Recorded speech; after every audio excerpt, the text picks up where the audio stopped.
Okay, good morning, everybody. Buenos días a todos y a todas. It is an honor to welcome you to the workshop promoting European joint nominations to the UNESCO Memory of the World International Register. And to formally open this event, I would like to introduce our distinguished panel of authorities. First of all, the first speaker will be Santiago Sierra, Secretary General of the Spanish National Commission for Cooperation with UNESCO from the Ministry of Foreign Affairs. After Mr. Cristian Anita, President of EURBICA and also National Archivist of Romania. We will continue with Yoon Min-Jung Cho, Secretary General of the ICDH from Korea. And finally, it will finish this opening remarks, Ana Lopez, Subdirector General of the Spanish State Archives. So please, Santiago, you have the floor.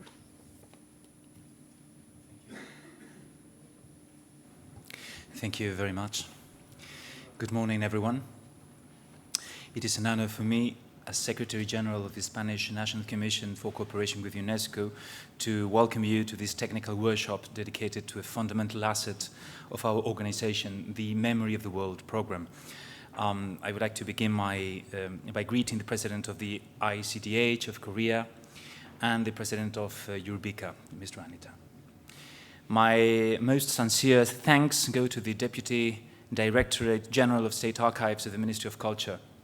Its leadership as Vice President of EURBICA has been the driving force behind this meeting. Technical collaboration with organizations such as the ICDH is the best guarantee for the preservation of our heritage. In fact, this framework of excellence brings us to the UNESCO Memory of the World Prize, which, thanks to the commitment of the Republic of Korea, remains the greatest international incentive for institutions that protect documentary heritage. Although it is an award that has yet to receive a Spanish nomination, its spirit of preservation inspires every step we take in our archives. The Memory of the World Register is a map of human identity. Spain, with 17 inscriptions, has successfully showcased its heritage within the program. We find milestones that define who we are today, from the Decreta of León in 1188, the origin of the European parliaments, to the Beatus of Liébana, pinnacles of our medieval miniature art. But our memory also embraces progress and diversity. We have the Santiago Ramón y Cajal archive in the scientific domain, and a key element of our global identity, the vocabularies of indigenous languages of the New World translated into Spanish.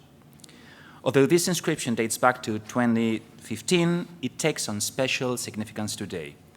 In the midst of the International Decade of Indigenous Languages, this legacy reminds us that the protection of linguistic diversity is not merely a historical task, but a present-day commitment to cultural rights and mutual understanding promoted by UNESCO. This commitment has recently experienced a particularly brilliant phase. In 2023, we inscribed the first circumnavigation by Magellan and Elcano, a symbol of the first wave of globalization. This commitment to global service is also reflected in the Balmis expedition, also known as Royal Philanthropic Vaccination Expedition, which is a milestone in health cooperation, and the Simon Ruiz Archive, which allows us to understand the ingenuity of the financial markets that shaped modern Europe. Looking ahead to the 2025 editions, Spain continues to demonstrate its commitment to humanitarian values. The archives of the European War Office, preserved by National Heritage at the Royal Palace Archive here in Madrid, are a moving testament to the aid provided to victims of the Great War from Spain. This approach is complemented by multinational nominations, such as the children's drawings and writings in times of war, which remind us that documentary memory serves as a refuge for dignity in the face of adversity. To cap it all, I would like to once again congratulate the Deputy Director General of State Archives, Ana Maria, and EURBICA. The Memory of the World program is a living project that, through digitization and international cooperation, ensures that our heritage serves as a tool for peace and understanding among nations. I wish you all a very productive day of work. Thank you very much.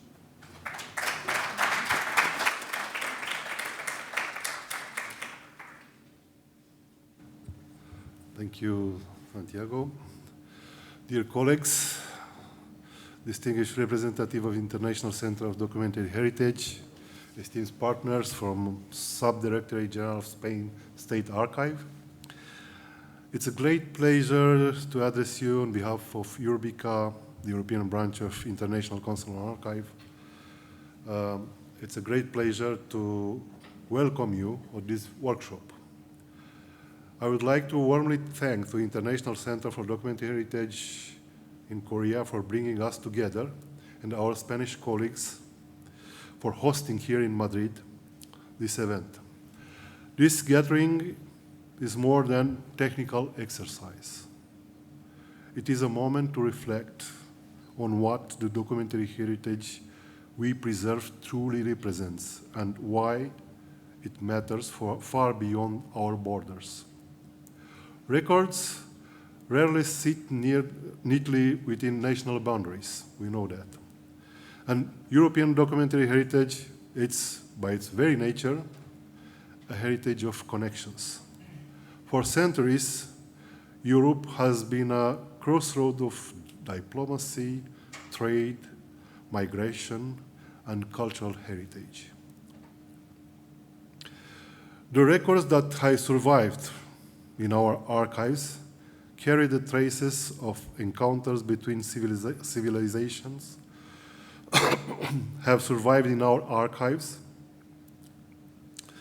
and they keep ideas that shaped entire continent, and movement of the people and knowledge that left their mark far beyond the places where those documents now rest. They reflect shared histories, and they often best presented to the world through collaboration. A joint nomination may be the most accurate reflection of what the material itself represents, and it makes a stronger case for significance at the international level. This is something EURBICA resonates with deeply. We are strongly committed to the shared heritage preserved across our countries, and we are equally aware that much of it remains underrepresented on the international stage.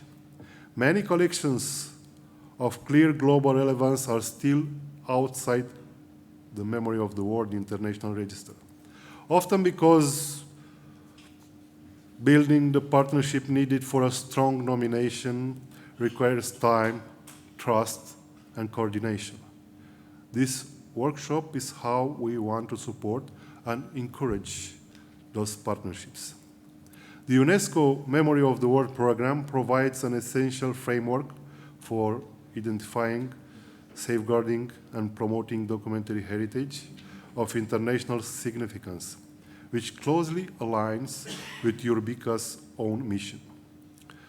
Joint nominations give concrete expression to that collaborative spirit by working together across borders.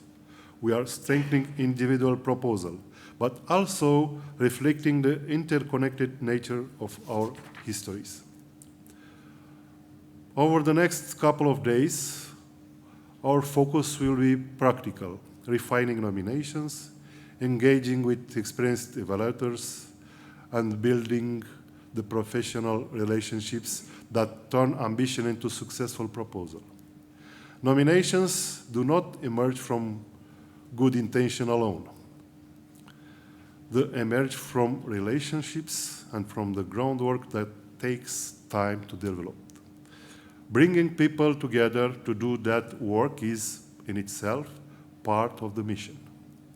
As we look ahead to the next nomination cycle, Let us approach this work in a spirit of cooperation, openness, and shared responsibility. The documentary heritage we preserve is not only part of our institutional or national identity, but also part of our common human heritage. Allow me to conclude by once again thanking our partners in Korea and Spain for their leadership and commitment, and by wishing you all a productive and inspiring workshop. I'm confident that your work here in Madrid will lead to strong, meaningful, and impactful nominations. Thank you.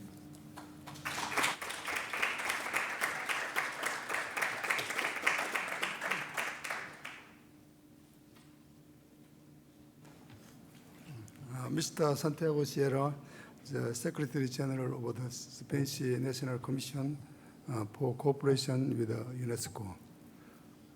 Mr. Cristian Anicha, President of EURBICA. Ms. Ana Lopez from Ministry of Culture of Spain. Distinguished guests, dear colleagues and experts. My name is Yoon Myung-jo, Secretary General of the International Center for Documentary Heritage under the auspices of UNESCO. It is my great pleasure to invite you to this international event on promoting European joint nomination to the UNESCO Memory of the World Register in World. I believe this gathering provides an important opportunity to strengthen international cooperation through documentary heritage and to share the collective memory of humanity. The Memory of the World programs plays a vital role not only in preserving documentary heritage, but also in sharing its value with the global communities. In this context, joint nominations are especially meaningful as they connect across countries and help build a more inclusive and shared narrative.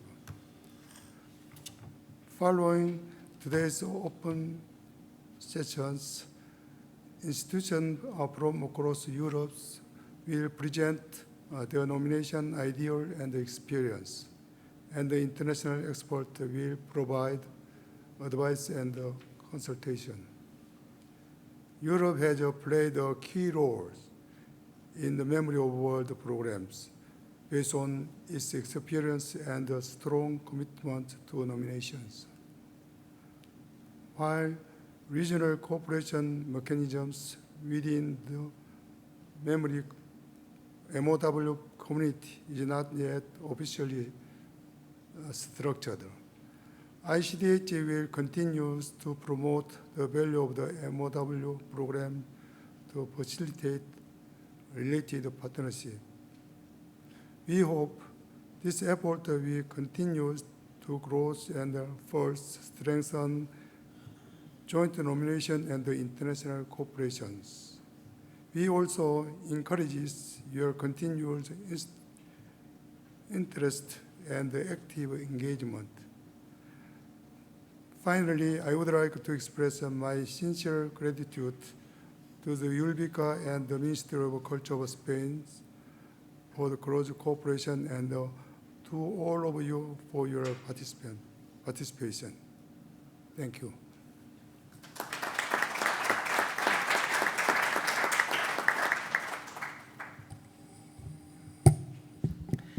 Distinguished representatives, dear colleagues and partners, ladies and gentlemen, it's a great honor to welcome you today to this workshop dedicated to promoting joint nomination to the UNESCO Memory of the World International Register. Let me begin by expressing my sincere appreciation to the organizers and partners of this initiative, EURBICA, the European branch of the International Council on Archives, the Spanish Ministry of Culture, and the UNESCO International Center for Documentary Heritage in Korea. Thank you very much. Your collaboration reflects precisely the spirit that this workshop seeks to strengthen cooperation across borders in safeguarding our shared documentary heritage. The UNESCO Memory of the World program, launched in 1992, was created to protect documentary heritage of outstanding universal value, to ensure its preservation and to make it accessible to all. At its core lies a simple yet powerful idea that the documentary memory of humanity belongs to all of us and that its loss will be irreparable. Today, this idea is more relevant than ever.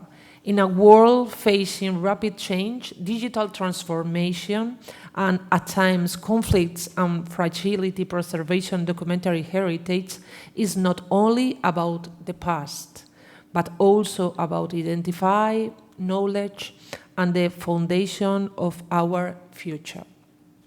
Spain holds a remarkable collection of documentary heritage recognized by the UNESCO under its Memory of the World program, highlights its major contribution to global history and culture. This inscription reflects Spain's central role in key historical processes such as exploration, diplomacy, science, and cultural exchange. Among the most significant documents are the Treaty of Tordesillas and the Capitulation of Santa Fe, which shaped the age of exploration and the formation of the modern world.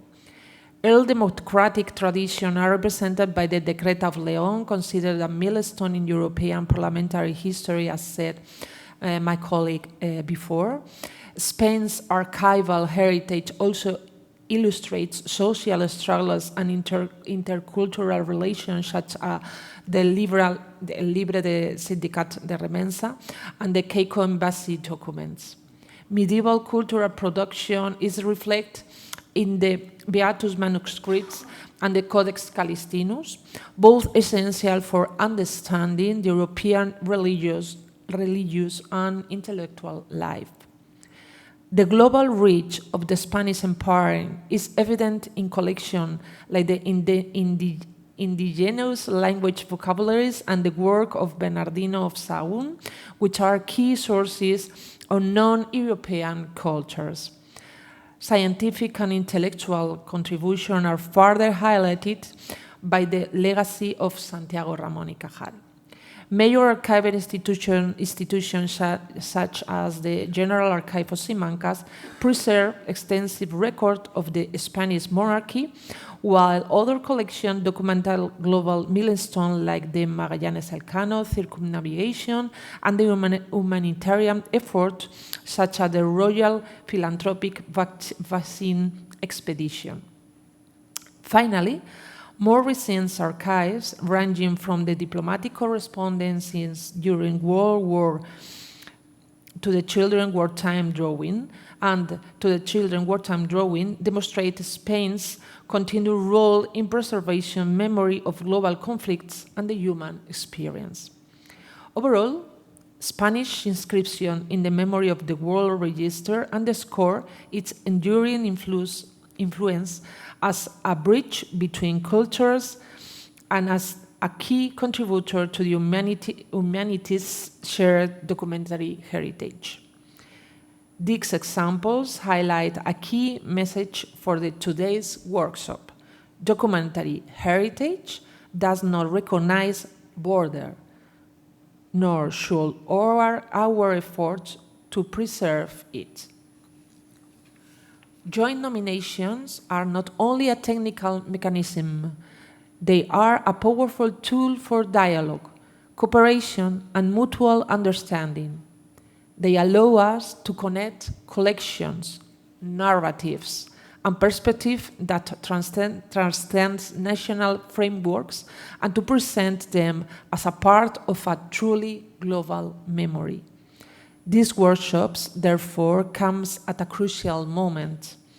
As new nomination cycles open, including the current call for submission to the Memory of the World Registers, there is a unique opportunity to promote high-quality collaborative proposal that reflects shared stories and common values.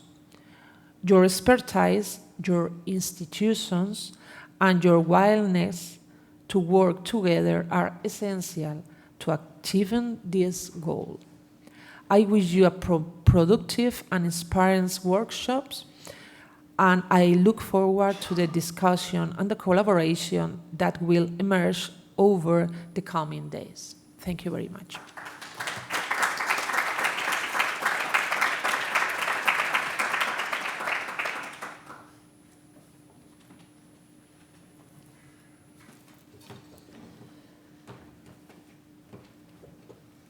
Okay, thank you very much to our authorities. So we now conclude this opening session, and we move to the next of the program, inviting to the podium the guest speakers that are Jan Bos, Joachim Gierlich, Jussi Nuorteva, and Danina Baltina. So please, you are invited to come to the podium, and to introduce them. And please to give the floor to Yuhi Jan from the ICDH Korea. Yuhi, the floor is yours.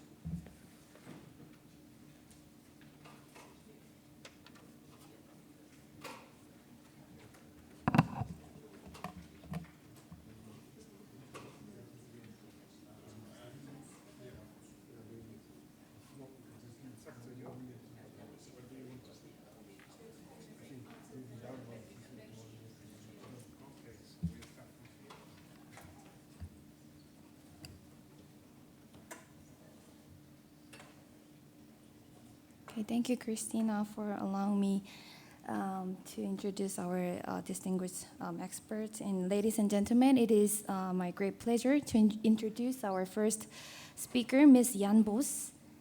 And Mr. Bos is a distinguished expert in documented heritage from the Netherlands, with a long career at the National Library of the Netherlands, where he served in various roles, including head of collections. He is currently chair of the UNESCO Memory of the World International Advisory Committee and editor-in-chief of the International Journal of Documented Heritage. He has also been a member of the Memory of the World Register subcommittee from 2006 to 2023, including serving as its chair, and has been actively involved in the international library community through his work with IFLA. So with his extensive experience and leadership within this Memory of the World program, we are honored to have him open today's session. And he will speak on an overview of the Memory of the World program, which focuses on its vision, activities, and development. So please join me in welcoming Mr. Jan Bos or Christy. Yes.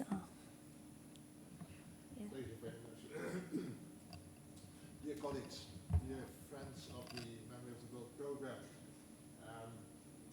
thank you for inviting me to this workshop and to beautiful Madrid. Welcome to all participants, also on my behalf. I'm sure this will be a very fruitful workshop because of the setting in which it has been presented. And I look forward to working with you. But let me start with a word of gratitude and recognition to the organizers of this workshop, to EURBICA. That's on. To EURBICA, the European branch of the International Council on Archives, to the Ministry of Culture of Spain that's hosting us in this nice auditorium, and to ICDH. the International Center of Documentary Heritage in Cheongju, South Korea.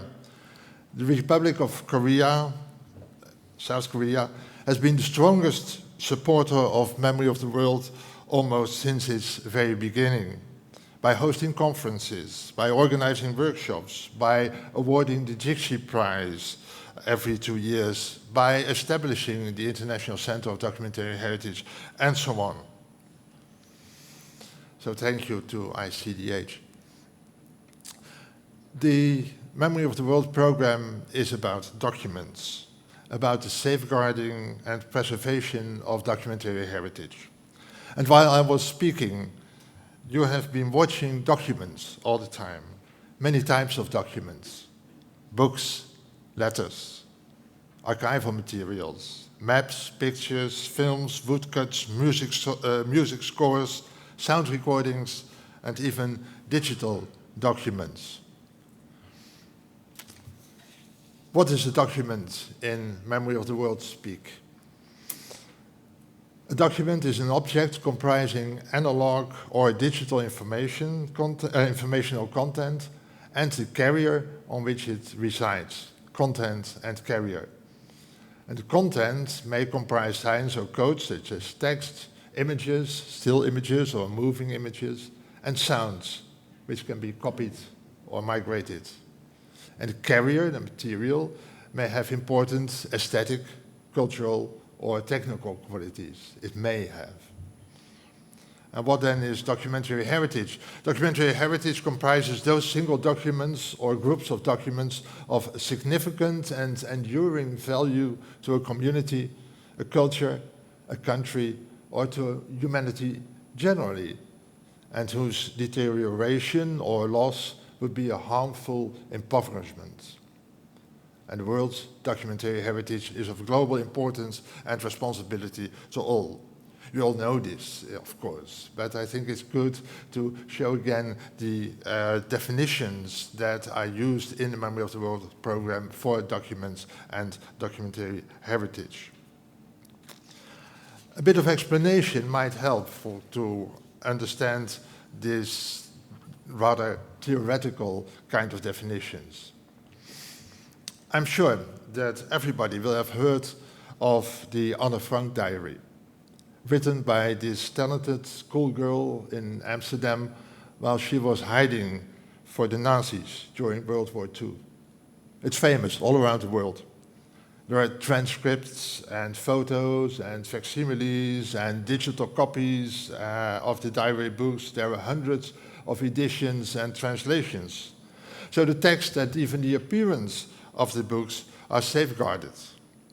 But still, many people would feel it would be a harmful impoverishment to humanity if the original, authentic diary books would somehow get lost. Well, fortunately, they're kept under very safe conditions. But the point is that originals are unique and irreplaceable, and facsimiles are not the same. That means that the original diaries can be regarded as part of the world documentary heritage. And the first element in the description of documentary heritage, the significant and enduring value to a community, a culture, a country, or to humanity generally, relates to the impact that documents have had and maybe still have, in whatever way, on their time and their region, on individuals, and on communities. And such documents, maybe reports or testimonials or even symbols of important events, they may come from persons with a great influence, good or bad, in history or culture. They may be the earliest or only remaining exemplars of important innovations. They may have an exceptional form or style. In all these cases, we speak of the significant and enduring value and, consequently, of documentary heritage.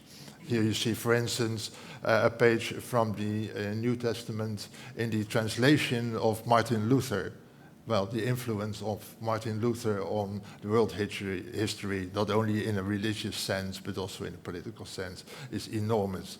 So as a symbol of that influence, the Luther translation of the New Testament can very much be regarded. And also the same goes for so many political treatises sealed by all the participating parties. So, the Memory of the World aims at safeguarding the world's documentary heritage. What you see here is the Darwini papyrus, the oldest book in Europe. It's dated between 340 to 320 BC, and preserved due to its partial carbonization on a funeral pyre. UNESCO, the United Nations Educational, Scientific and Cultural Organization, was established in 1945, very shortly after World War II, a war that had been extremely devastating in many parts of the globe. And one of UNESCO's main objectives is protecting the world's heritage in all its diversity. And since 1972, the UNESCO Convention concerning the protection of the world's cultural and natural heritage, better known as the World Heritage Convention, recognizes that certain places on Earth are of outstanding universal value, should form part of the common heritage of humankind. They must be protected and preserved. And in 2003, UNESCO launched the Convention for the Safeguarding of the Intangible Cultural Heritage. Intangible cultural heritage, also known as living heritage, refers to the practices, representations, expressions, knowledge and skills transmitted by communities from generation to generation. Many of these traditions are still on the edge of disappearing. Now, from its very first start, the Memory of the World program had many similarities with the World Heritage Convention and the Intangible Heritage Convention. The main difference is that Memory of the World aims particularly at the safeguarding of documentary heritage. UNESCO established the Memory of the World program in 1992, and this was shortly after the ending of the Cold War, when there was a rise of democratic movements across different parts of the globe. And impetus came from the growing awareness of the perilous state of preservation and of access to documentary heritage in many countries. Worldwide, significant collections of documents had suffered a variety of fates: looting and dispersal, illegal trading, intentional destruction, inadequate housing and funding, and they all played their part. Much had vanished forever and much was in danger. And the need was deeply felt for a global strategy to ensure the long-term preservation of documentary heritage for its historic and evidentiary value, as well as for research and educational purposes. It was also felt that documentary heritage differs from the general heritage within the World Heritage Convention by its nature, because of different ways of preservation and because of different options for accessibility. So for these reasons, a special program, the Memory of the World program, was established to be led by experts in the field of identifying and safeguarding documentary heritage. Let me give you some examples. Documents are extremely vulnerable. They suffer from internal decay, from brittle paper and ink corrosion. They suffer from insects and pests and mold. They suffer from insecure storage, bad handling, frequent use. And they suffer from air pollution and climate change. The rising sea level won't stop at the doorsteps of archives and libraries. And documents also suffer very easily from intentional man-made destructions. From early times on, books and manuscripts have been burned, archives have been destroyed, libraries have been bombed. individual documents fell victim to censorship on religious or moral or political grounds. Complete collections were demolished during and after civil and international wars. After all, the most radical way to shatter a culture, to tear down the past and to change history is by destroying all related documents. Documents are also different because they are almost always movable. You can't move a landscape or a building, but it's easy to take documents to other places, whether that move is legal and appropriate or not. Consequently, documents are also rather easy to hide for whatever reason and may easily disappear. Documents, and there's another difference with landscapes and architecture, documents are very easy to duplicate if they haven't already been produced in very large quantities at their very beginning. One can make reprints, facsimiles, photocopies, and in the last decades, at least the content of billions of documents has been reproduced by digitization. But reproduction also opens the door for adaptations, manipulations, forgeries, photoshopping and creating fake documents by artificial intelligence has never been so easy as it is now. Thanks to reproduction and digitization, the accessibility of the content of documents is far greater than with other forms of heritage. To see the originals, one still has to travel, but for taking note of their content, a digital copy will usually do. And these digital copies can often be reached from your desk at home. Documents are enormously powerful. They spread knowledge and news. They spread ideas and opinions. They create national, cultural, and linguistic identities. They are testimonies to the past, whatever that past looked like. They can be extremely beautiful, both by form and content. They evoke all kinds of emotions: admiration, enthusiasm, loyalty, wonder, inclusiveness and exclusiveness, disgust, anger, and pain. They're inspirational for the thinking and behavior of people in the present and the future, and for the creation of new documents. Creators of documents have been awarded with the highest prizes in the fields of politics, sciences, literature. Meanwhile, other people have paid with their lives for writing, publishing, selling, or possessing certain documents. Documents have changed our perspectives of the past, of other peoples and cultures. Documents have saved the world, have changed the world. I'm not talking about only good documents or about bad documents.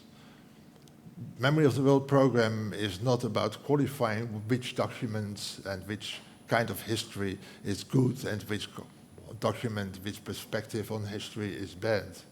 It's about the importance, the significance of documents, the influence they've had. And if, for instance, the Das Kapital and the Communist Manifesto written by Karl Marx are on the international register, it's not because UNESCO is a communist organization. It's not because UNESCO would promote communism throughout the world. It is because these documents have had an enormous impact on the history of the world and still have today. So we are not talking about good documents or bad documents only. And the same goes for the black pages in our histories. I'm coming from the Netherlands, and the Netherlands played a large part in the slave trades, especially to the West Indies. We're not proud of that part of history, but it is part of our history, and we have to recognize that. And it is being recognized as well in the International Register by all sorts of nominations coming from colonizing and colonized countries, and coming from people that suffered from the slave trade and people that profited from the slave trade. You see some examples of items on the international registers, journals of slave trading ships and so on. But also, and I like that very much, a song sung by the enslaved people in Barbados in the Caribbean. And it was written down by a Scottish nobleman who visited Barbados, and later he published it in Scotland. And in fact, it's the earliest example of a document coming from enslaved people in the world. Song is being performed, you can hear it on the internet. I already said documents about carrier and content. And sometimes the carrier is not very, very beautiful or exceptional. There are so many archival documents that have nothing special. That's fine. If their content is significant, then that will do. The same goes for books. If you have the book on childbed fever by Semmelweis, that has saved the lives of so many thousands or hundreds of thousands of women who would have died from child disease. The book itself has nothing special, but the content is extremely important. And the other way around, if you look at the Jigshi is the short name for a much longer name, a book with Buddhist prayers and thoughts that as such is not very exceptional. But it is the oldest representation of a book printed by movable metal type. Almost 100 years before Gutenberg in the West, this book was printed in Korea. So because of that physical characterization, because of this quality, the book is used to name the Jigshi Prize after it, but also it's represented, of course, on the International Register because of these qualities. So, having given you a view of the types of documents, their impacts, their importance, their significance, let me come to the vision of the Memory of the World program from its very start. And that is, it was already cited this morning, that documentary heritage belongs to all. That documentary heritage should be preserved and protected for all. And that it should be permanently accessible to all. And all means all. Men and women, young and old, from your own country or from foreign countries. Students and scholars and the general public. The world's documentary heritage belongs to all mankind. And of course, there are owners of documents, be it individuals or institutions or governments, and their rights should be respected. But they can't do with documentary heritage whatever they want. They can't destroy it, they can't manipulate it, they can't neglect it, because it belongs to all and should be preserved for all and should be accessible for all. So that was the vision. Now the mission of the Memory of the World follows from that vision. Mission of the program is to support the identification of documentary heritage. This is an important thing. It's to identify documents, identify documentary heritage. You don't have to look only at the official museums, archives, and libraries. There's so much documentary heritage in much smaller institutions among the general public.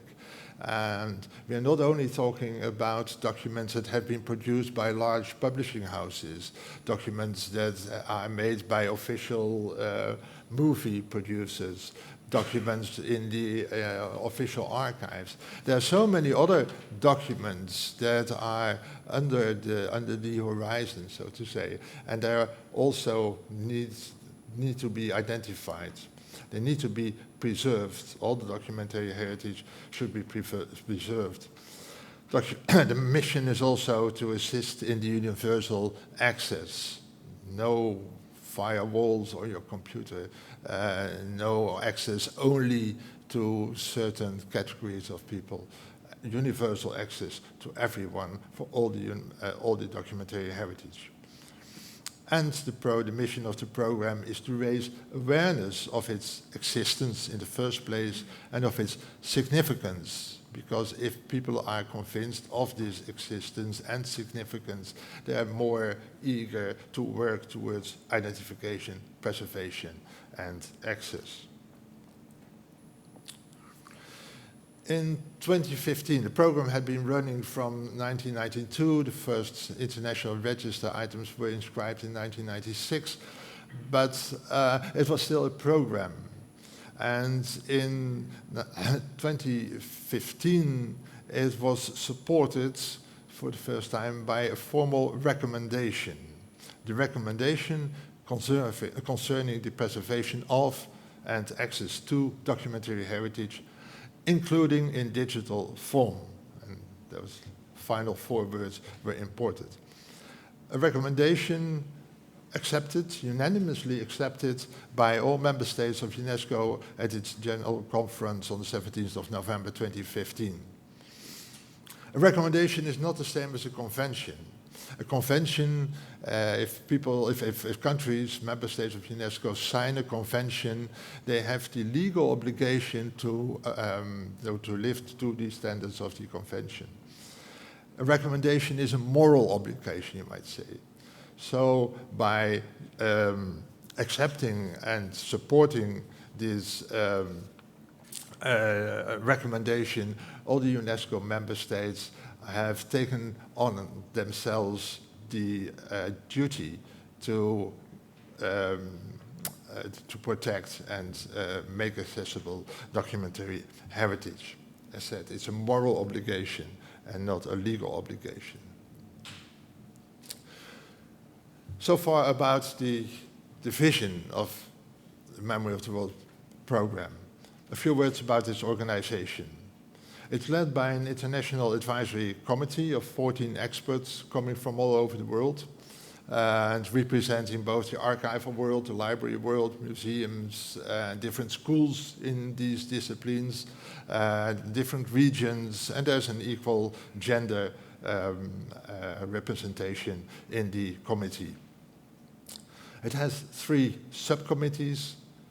Subcommittee for Preservation, that also takes care of the digital documents, Education and Research, and a special and very important subcommittee, the Register Subcommittee for the International Register. Program is supported, and the largest part of the work is being done by the Secretariat. Compared to the World Heritage and the Intangible Heritage, it's a very small secretariat, only a few people at UNESCO headquarters in Paris. And it's part, and that's important, of the communication and information sector. It's not part of the culture sector in UNESCO. World Heritage and Intangible Heritage are both in the culture sector, and Memory of the World program are in the communication information sector, which has its advantages and disadvantages. It makes working together a bit more difficult. On the other hand, it gives more independence. The guiding documents, as said in the Memory of the World program, are the recommendation 2015 that we just discussed, the general guidelines revised in 2021, the Memory of the World Register Companion, which is being revised all the time. It's adapted to new insights and to, well, all kinds of issues that has been raised, and they can be implied in the companion. So there's always an up-to-date version on the website, and the website gives more information and more background, of course, and I'm sure you know how to find it. Apart from the International Advisory Committee and subcommittees and the Secretariat, there are the regional and national Memory of the World committees. 4 regional committees, 1 for Central Asia and the Pacific, 1 for Latin America and the Caribbean, 1 for the African region, that's a sub-Saharan African region, and 1 for the Arab countries. The last one for the Arab countries was just established 1 year ago, and it's a very good development to see that these countries that are often underrepresented in all sorts of UNESCO and Memory of the World activities have now their own regional committee. And to a certain extent, the same goes for the African Memory of the World Regional Committee, ARCMO. It has been established, well, some time ago, but it was revitalized, and they say themselves it was redynamized 2 years ago, and they're very active now. So that's good. And there's a strongly growing number of national Memory of the World committees. Last year I counted 98, and this year there are 106 national Memory of the World committees. Both the national and the regional committees have a large level of autonomy. Within the framework of the general guidelines and recommendation, they can determine their own policy. They can choose their own activities. They can establish a register, a national register or a regional register, or not, just what they like. They can support the composition, the drafting of new nominations, or not. They can support institutions in their countries or region, or focus on other activities. It's a large scale of autonomy that these regional and national committees have. Many of them have their own registers with the same criteria that are applied for the international register. Many of them publish publications, newsletters, report of best practices, exhibition catalogs, inventories, whatever. And they organize meetings within their region or their country.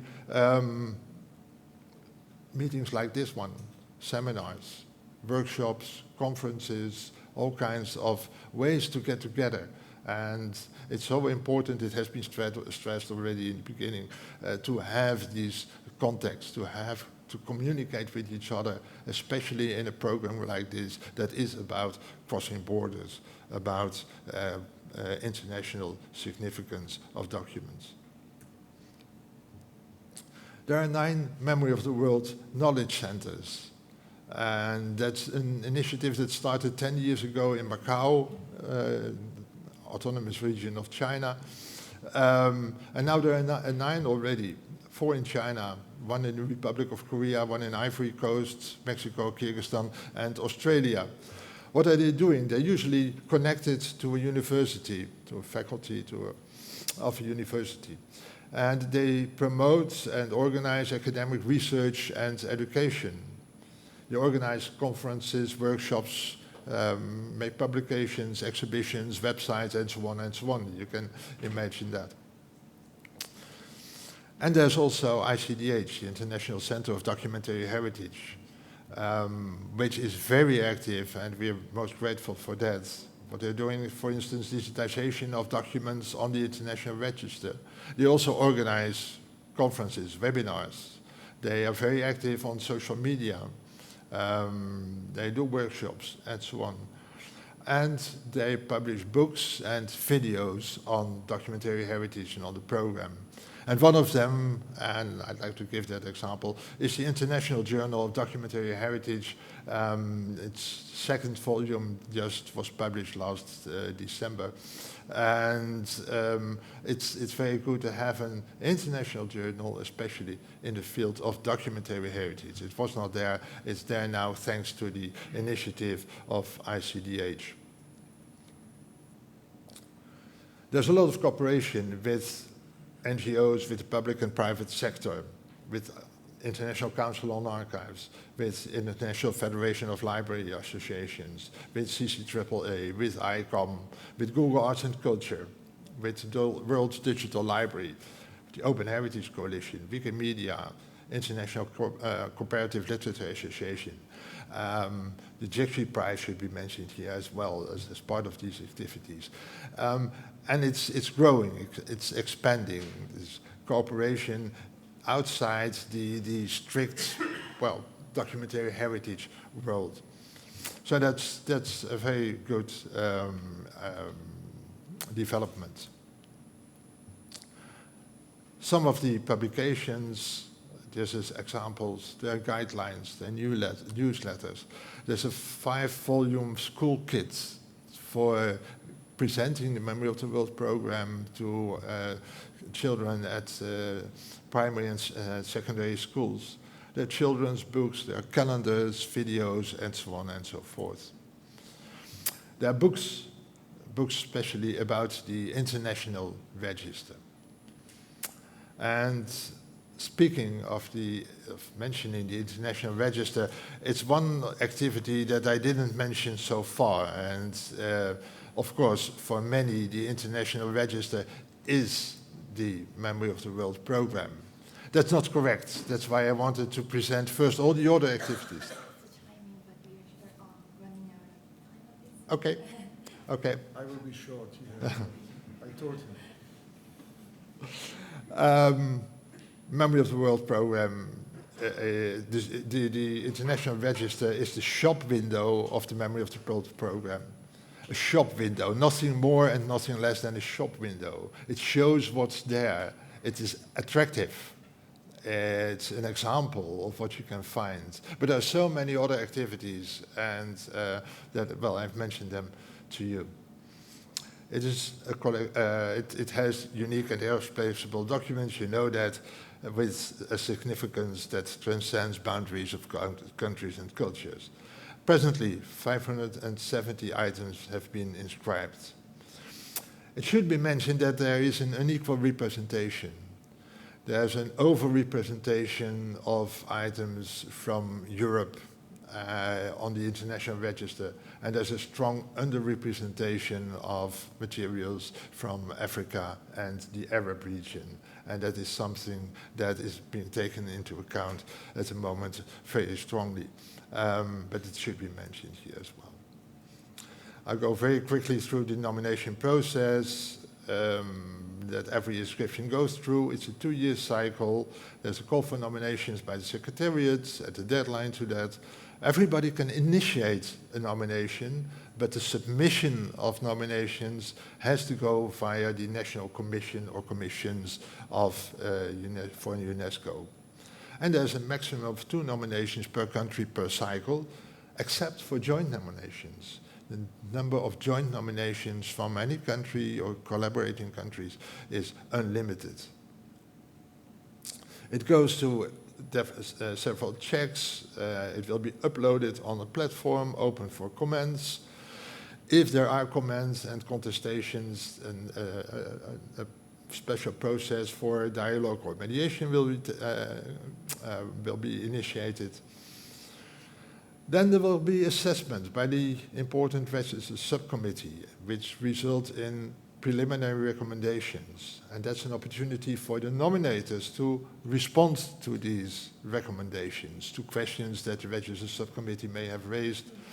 And after that, the final Registers Subcommittee recommendations with explanations go to the International Advisory Committee, which makes the final judgments. These judgments only have to be confirmed by the Executive Board of UNESCO. And the outcome can be in four possibilities, 4 options. Inscription, of course, which is the best option. Provisional inscription, which means it is inscribed, but something is lacking. One single signature, a single document that should be there is missing, but it can be added. Refer and resubmit means it has potential, but we're not convinced. Please refine your argumentation. Please add other documents that could be included and are as significant as the one that you're nominating, things like that. Or rejection. This does not meet the standards of the international register. It's not of international significance, or simply the materials are not documentary heritage. We have seen nominations about sculptures, about paintings, and so on, that are not documentary heritage. The criteria for inscription go about, you know it, the historical significance. What kind of political or economic developments, social spiritual movements, world-changing events, changes in patterns of life and culture are represented in the documents. They're about eminent personalities, about unique phenomena, noteworthy traditions, critical innovations. There are examples of excellence in the arts, literature, science, technology, sports, and so on. Let's not forget that Memory of the World is about documents. It's not about these events. Yes, it's about these events as far as they are being represented by these documents. You're nominating documents. So what do these documents tell about an important moment or development in history? And are these documents the best testimonies? Do they present the best, most complete picture? And then it can be that one document is a representation of an historic event or development. Let's take this telegram of Austria-Hungary's declaration of war on Serbia in 1914. There have been many declarations of war, and not every single one would apply for the international register. But this one, in fact, initiated the First World War. So this one, as a representation of that war, is a very good item for inscription. Form and style is a criterion. Is the document that's nominated a fine exemplar of outstanding beauty and craftsmanship? Or is it a new or unusual type of carrier, a type of document that's now obsolete or superseded?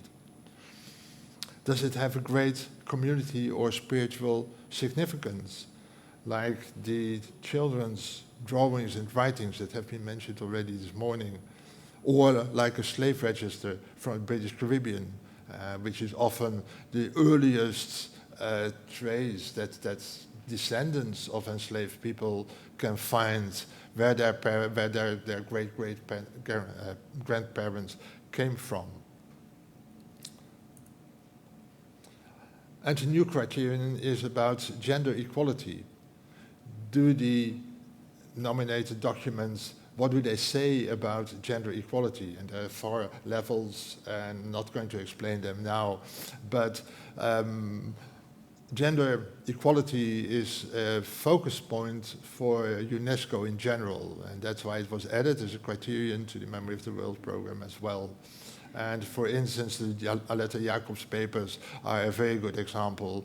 Aletta Jacobs was someone who was the first female student at the Dutch university, the first female doctor, first one who took special care for women in healthcare, but also very active in promoting women's voting rights on a national and international level.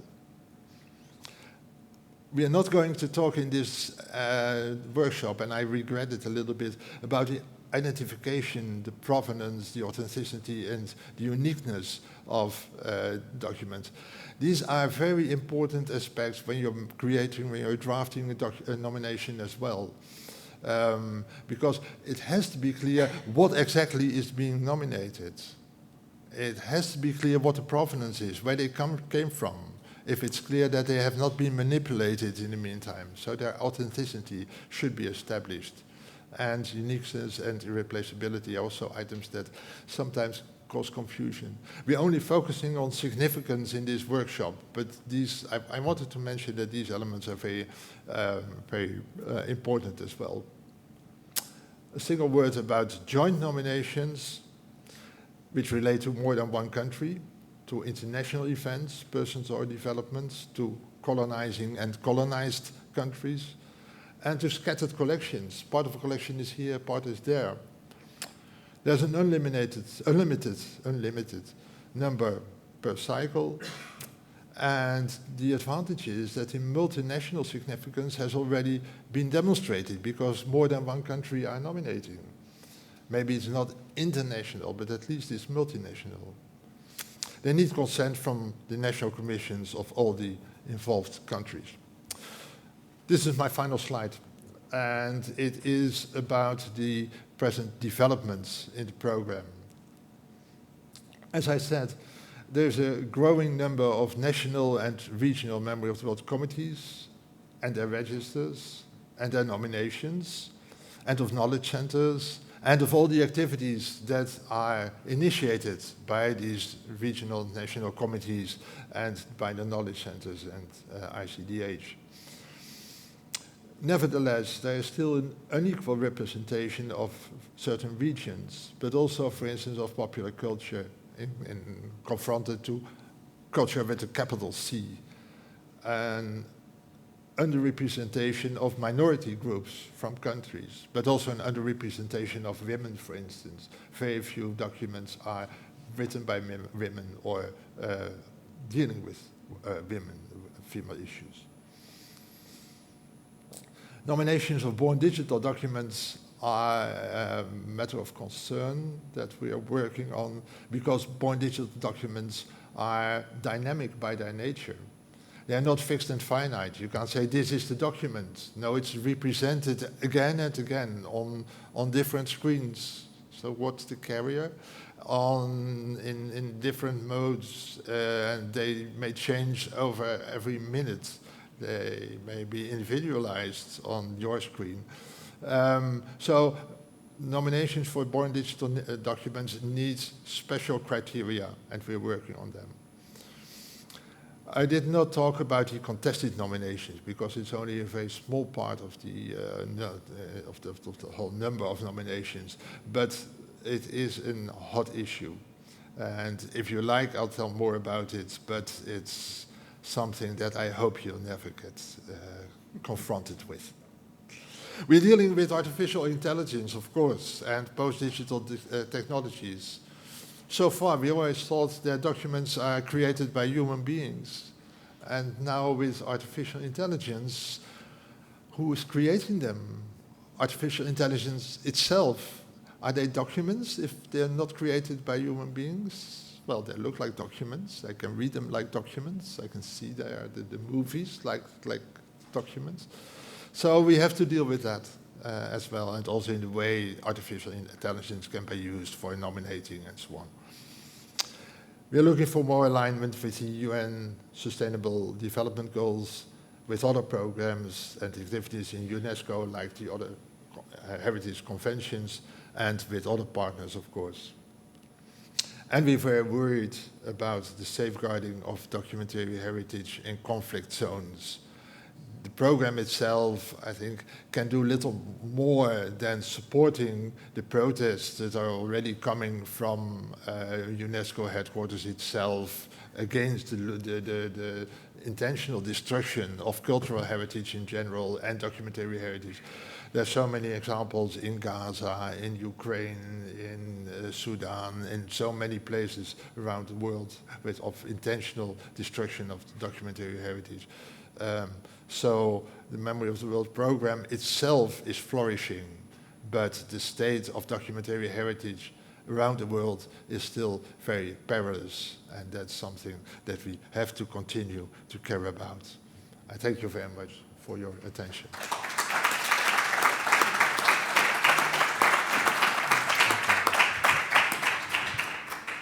Thank you very much, Mr. Bose, for your insightful overview and for setting the stage for today's open session. And now I'd like to introduce our next speaker, Dr. Joachim Gierlihis.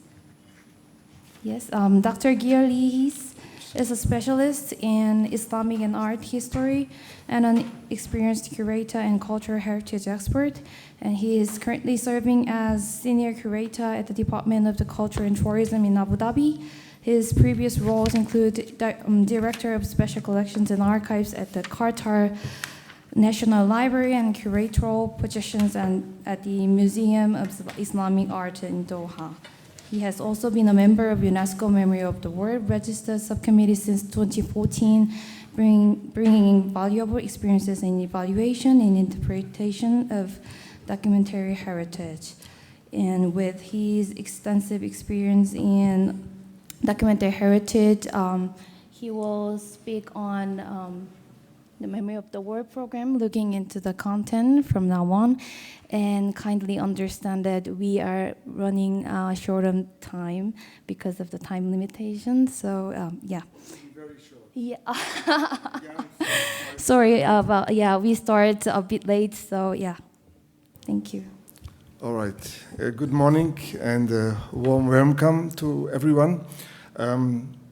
Let me say, in spite of the fact that we are running a bit late, but no worries about a few personal words. I'm really happy to be here, coming from Abu Dhabi, actually via Cairo to Madrid. It was a few weeks back absolutely unclear whether it would be even possible to fly out of the country. Some people moved to other cities. They went on by bus to Oman and then tried to whatever reach other countries. It has calmed down right now, but this war or these war activities, even if UAE has quite a sufficient system to protect, made it all of a sudden super clear, I would say, very clear how vulnerable heritage and documents, museums. I mean, think about the UAE opened 3 museums last year, major museums, iconic buildings like the National Museum, 60 or I don't know how many meters high, these kind of feather-like towers. I mean, it's a perfect target. I mean, you can't really miss it if you want to find it. So there was really a kind of, I hope, a rethinking how easily a very safe place can be turned into something else. But that's enough. Let's look into the paper. I will actually skip everything what has been already said. My idea was to speak about a bit the content. What is actually in the program? This is the history. We have heard this. Then we know there are several registers. The international one is the flagship, I would say, or as Jan also mentioned, the show, what is it called? Shop window. But in fact, we have others. But I think what is very important that we understand what has been already inscribed and what has not been so far inscribed or is really missing or only very few nominations. And so far, we have 570 nominations. I'm talking now solely, exclusively about the international register. Sorry.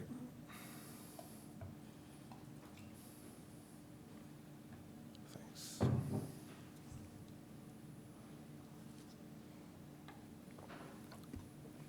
So I started to look into this and try to find out what is there. And to cut it short, I have to admit that actually it is really difficult to understand what is on this register. I say it very clearly, and I will advocate strongly and directly and indirectly that something has to be done. Because if someone who is deeply in that program even has a problem to find out what is in and what is not, there is an improvement possible and necessary. Okay, here, how does it look? Oh yeah, okay, it's clear and large. This is basically the way you can search, because nobody wants to scroll or to browse through 570 whatever documents. So obviously you can search for countries, regional groups, country groups, collections, type of collections submitted by the date.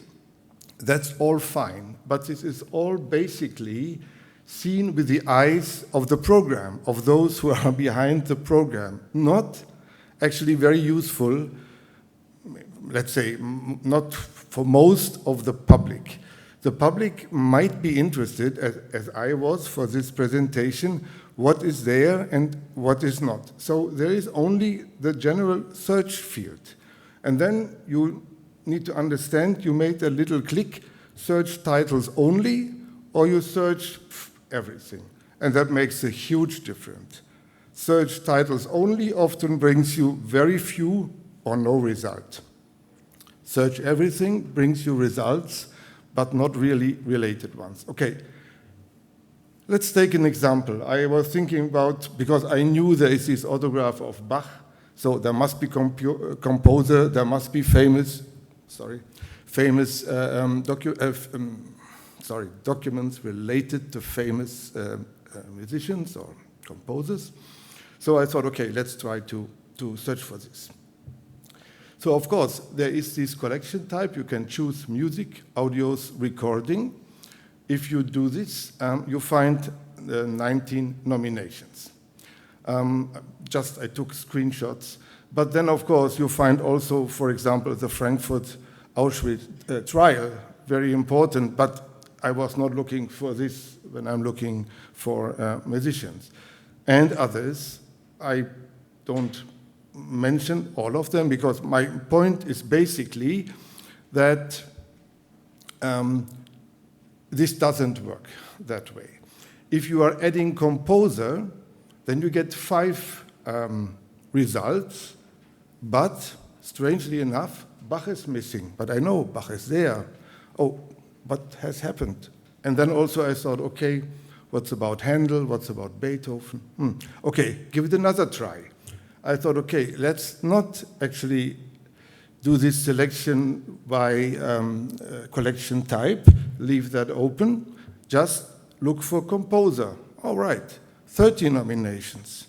That looks much better. Now we are coming more closely to what I intended, because I also remembered, because I was involved, there were 2 composers, Armenian composers. So there must be there, I knew this, but of course the public does not. Anyway, we can continue, and I have done this, the same thing for slavery, to save time now. I mean, I don't need to do the same thing. It's important whether you search for slavery or slave or enslaved. The best is enslaved, because if you, this is in the title for slavery, of course, clear hit, made the point. If you go for slavery full text, you also get a document on the slaves. I mean, the slaves in the Balkan. That's nice, but not what we were looking for. Anyway, to ramp up this exercise, you need basically to know what type of word you have to introduce, and this means there is something wrong, because you cannot expect that someone knows that enslaved is the best word to find the most nominations. That is nonsense, sorry. So what is the outcome? What is the result of this? The result of this, in my opinion, is clearly we have to do something, and the easiest way, from my experience, and I worked a bit with database, is that all nominations need to have like tags, keywords. That means we need to curate, I'm a curator, of course, we need to curate this platform, if you want to say, a little bit. And it's not that difficult. One could even think about, and that's my suggestion, that we ask the nominators already, give us a good title. I mean, I have said this so many times, please choose a title which makes sense, not only for you, but also for the public. And in addition to this, think about 5, better 10, better 15 good keywords, which really catch your text, your document. Yes, And of course, we could, important. Let's say if we now know better what is in the program, then that means also we know what is not in. For example, I think there's actually nothing related to oil. Can you imagine this? Or to the very important, I mean, I'm coming from the Gulf area, so I have chosen to pearl fishery, perfectly for joint nominations. I will not elaborate on this now further, but maybe also, let's say, juristical text. And then one could think, okay, you could do it in two ways. You could say, okay, we have this, we keep this in mind, and now we try to find important texts from the different parts of the world.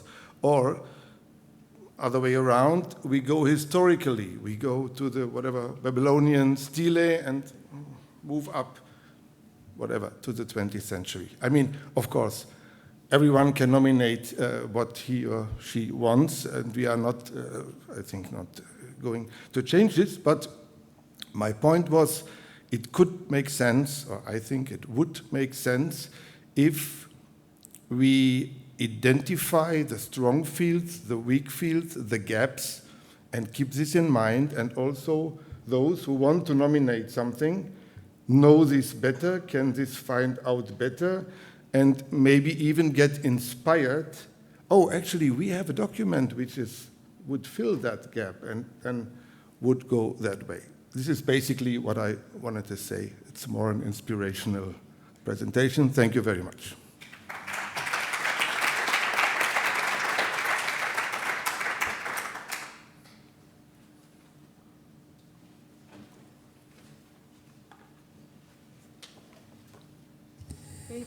Thank you very much, Jan and Joachim.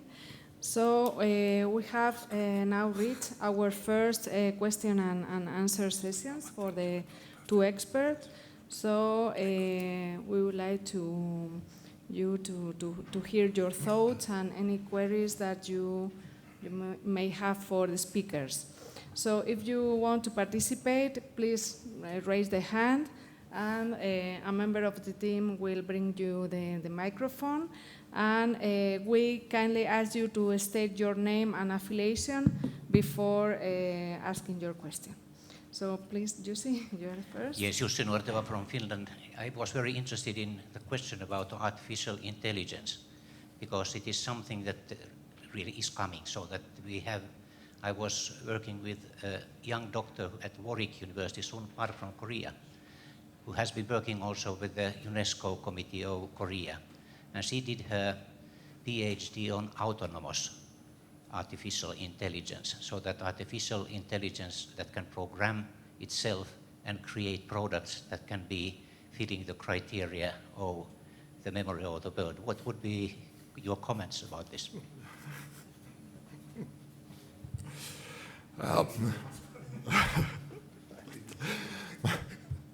My comments would be that we would have to study that.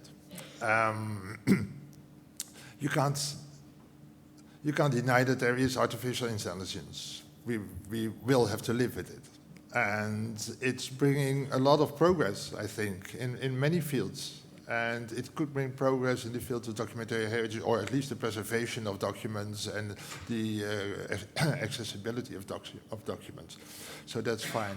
At the same time, we all know, I think, the dangers of documentary heritage and the way it can dominate the discussions, it can dominate the information, and in fact, in the end, wipe out everything that does not fit into its own creation and in the way it has developed.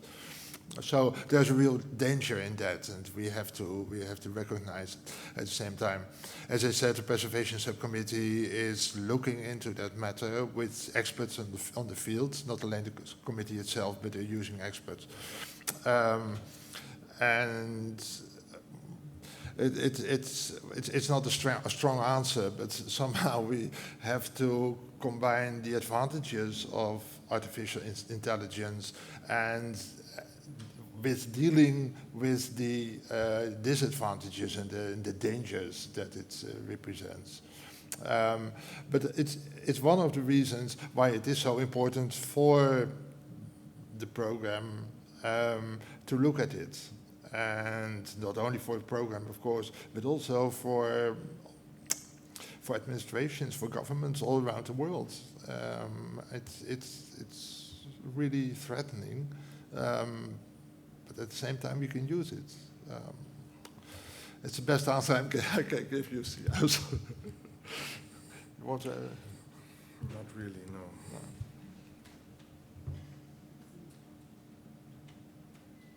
Okay, I'm Zoltán Szatucsek from the National Archives of Hungary, but I think I'm also with the hat of the EURBICA here. And so thank you for the Spanish and the Korean colleagues to organize this workshop. But on behalf of the EURBICA, I think it would be nice to respond to a question that how do you see the potential cooperation between the Memory of the World program and with the EURBICA. So I didn't know these regional Memory of the World committees existed, and of course Europe is missing. Of course, I also see that there is a kind of imbalance or inequality on the list of the documents. But the European countries also needed, particularly the archives are needed very much the visibility what this kind of register can offer to us. We are in a permanent race with the other domains, with the museums, with the libraries, in order to catch the visibility in this kind of media mass in order to catch them. So we need this visibility, and I think this Memory of the World program is a chance for us to be in the shop window. So on the other hand, our mission with the EURBICA board is to make the European documentary heritage visibility a bit more balanced too, because you can see that the West European countries, northern countries are more visible or can participate better in this class. For example, the Balkan countries or the Baltic countries or East Europe in general. So, okay, these were my considerations and how you see the potential cooperation between the Memory of the World program and EURBICA. What chances we have? How can we contribute, and how can the program contribute to our goals? No. Okay. I'll start. You can add. Well, thank you very much for your question, because I think it's an important question, and the whole matter of cooperation on various levels is an important one. I'm very glad that EURBICA is organizing this workshop together with ICDH and the Ministry of Culture in Spain, because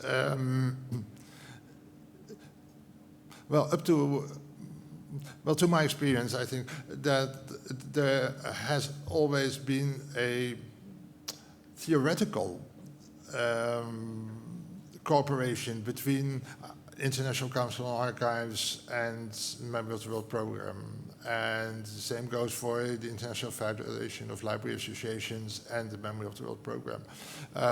It's there and there is some representation, but what in fact are they doing together? What kind of joint perspective do they offer to the people and the materials that are concerned?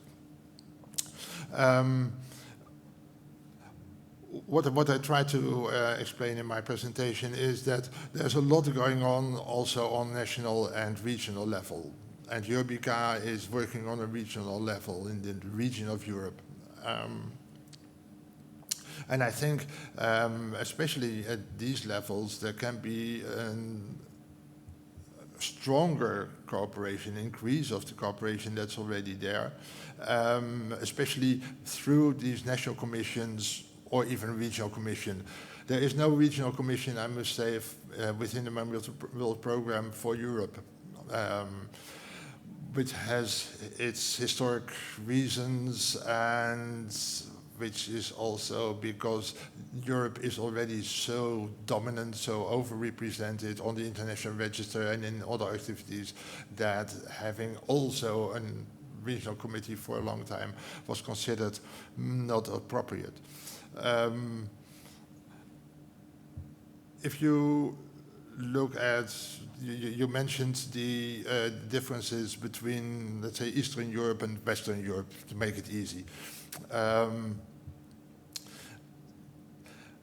Within the whole Memory of the World program, there is, you have to recognize that the program was built on Western European concepts. The whole idea of what is heritage, what are documents, what is authenticity, what is significance. These are the way these concepts are understood is a Western European way of thinking, and we need the cooperation with other countries, other regions, to understand that a document in Africa is something different from a document in Europe, and significance in Eastern Europe may have a different meaning from significance in Western Europe, even if you use the same words. So you have to be in contact with each other. You have to discuss things like that, and that's one of the reasons why I think workshops like this, and not only in a question and answers setting, but also during a coffee break or a lunch, are so important. So I see your point and I recognize it, and I think it's something that exactly in this kind of settings should be discussed further. Thank you. Yeah, thank you very much. Also from my side, I mean, working in a non-European region and with an absolutely international team, people coming from all backgrounds, all countries, all whatsoever, it made me very clear how much. Jan mentioned it for the Memory of the World program, but also, let's say, the concept of museum. I mean, it's basically all created and then we implemented from, let's say, the West, from Europe. But it is changing. It is changing. I think other parts of the world start, and it is very good to develop their own ideas. It goes sometimes slowly. There are still experts brought in to help, but it is really changing. It starts with, you know, changing terminology. Middle East is not any longer really appropriate to be used. I don't want to discuss this now, but I mean, these are signs of change. To come back to your specific question, I think, and this is why I like this workshop that's focusing on the joint nominations. I think in some regions, and I can only speak for that Arab world, joint nominations are absolutely necessary. It's sometimes actually impossible, and this is maybe also a reason why so few documents are inscribed, that one country alone can do it, because they don't have what is needed for this alone. I don't know whether they like this analysis or not. That's up to them. This is the analysis. So if joint nominations can be promoted, and maybe promoted in a practical way that, for example, European or other countries show it can work, or how it works, and who work together with whom, I could imagine it could also inspire, or it could help to say, oh, maybe we should also think about this. And, you know, we want to do something on pearl fishery, so Qatar has one and Kuwait has two, and so we bring this material together, and then actually we have something which is convincing and could be inscribed. So I see more this aspect, and hope that there will be a lot of successful joint nominations. Actually, there are already, and sometimes even across the borders. I think there is one between Germany and Iran regarding a very famous medieval text. Was it Mevlana? Or I can't remember, it doesn't matter. So it is possible, and this should be maybe also something one should consider. Maybe not even in one region, but even far across. Of course, we have some type of document, what is it called? Independent states when they met first, and this was obvious, of course, a joint nomination. But there are also others. Sorry, I was a bit beyond your question.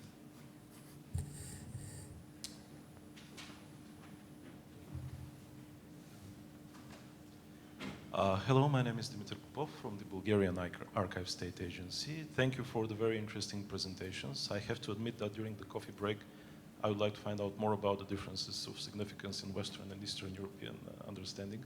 But in the meanwhile, given the topic of this meeting, I would like to find out more about adding documents to existing encryptions. And that is, more specifically, you mentioned that there is a 2 nominations limit per country, but no limit for joint nominations. My question in particular is, if we would like to add a document to an inscription that is existing already, do these fall within the no limit or to the 2 nominations limit in this case? And also, do we need to secure agreement from the national commissions of the countries that are participating in this joint nomination, or do we need to contact directly the nominators, in this case the institutions that are custodians or keepers of these records that are in the inscription? Thank you very much. That's better for you. Well, thank you for your question. I'm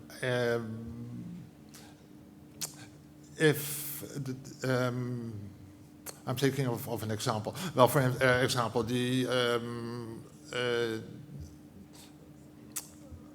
documents regarding the slave trades between Netherlands and the Caribbean area have been inscribed on the International Register. And in the last cycle, on the country, now it's a country of Aruba, additional documents had been discovered that could form part of the nomination. And there's a special procedure indeed for that kind of addition to an existing nomination. And that procedure was followed in that case. It does not mean that the whole nomination process has to be repeated, because the significance of the documents has already been demonstrated and accepted and recognized. So the only thing that has to be done is that the documents that should be added are indeed of the same quality, the same level, and regarding the same subject, of course, as the documents that are already inscribed. And that can be done by having a short nomination form, shorter than the usual one.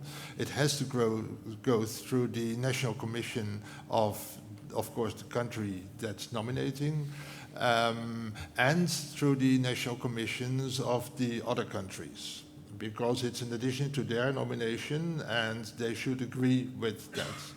Usually that should be a formality, but it is a step that has to be taken, yes. And I'm not completely sure about the second question, whether it counts to the number of nominations of a country. I think it's not counting, but maybe because it happens so rarely, I don't think it's explicitly meant in the guidelines. I would have to check. I don't think it is, but in that, well, I don't think it is. That's my answer. Yes. Thank you very much. Thank you. Thank you. Just wanted to comment the question about European level cooperation. So that I have been, when I was National Archivist, we had these discussions. but many of the leading European countries, so to say, were against, because they want to do the work directly to the World Register, and especially they were against having a European register. I think what is needed is the joint proposals, and that is something that we have not a structure to make, so that it is, if we have cooperation like we have in the Nordic countries, then we do it. But otherwise it has been very complicated.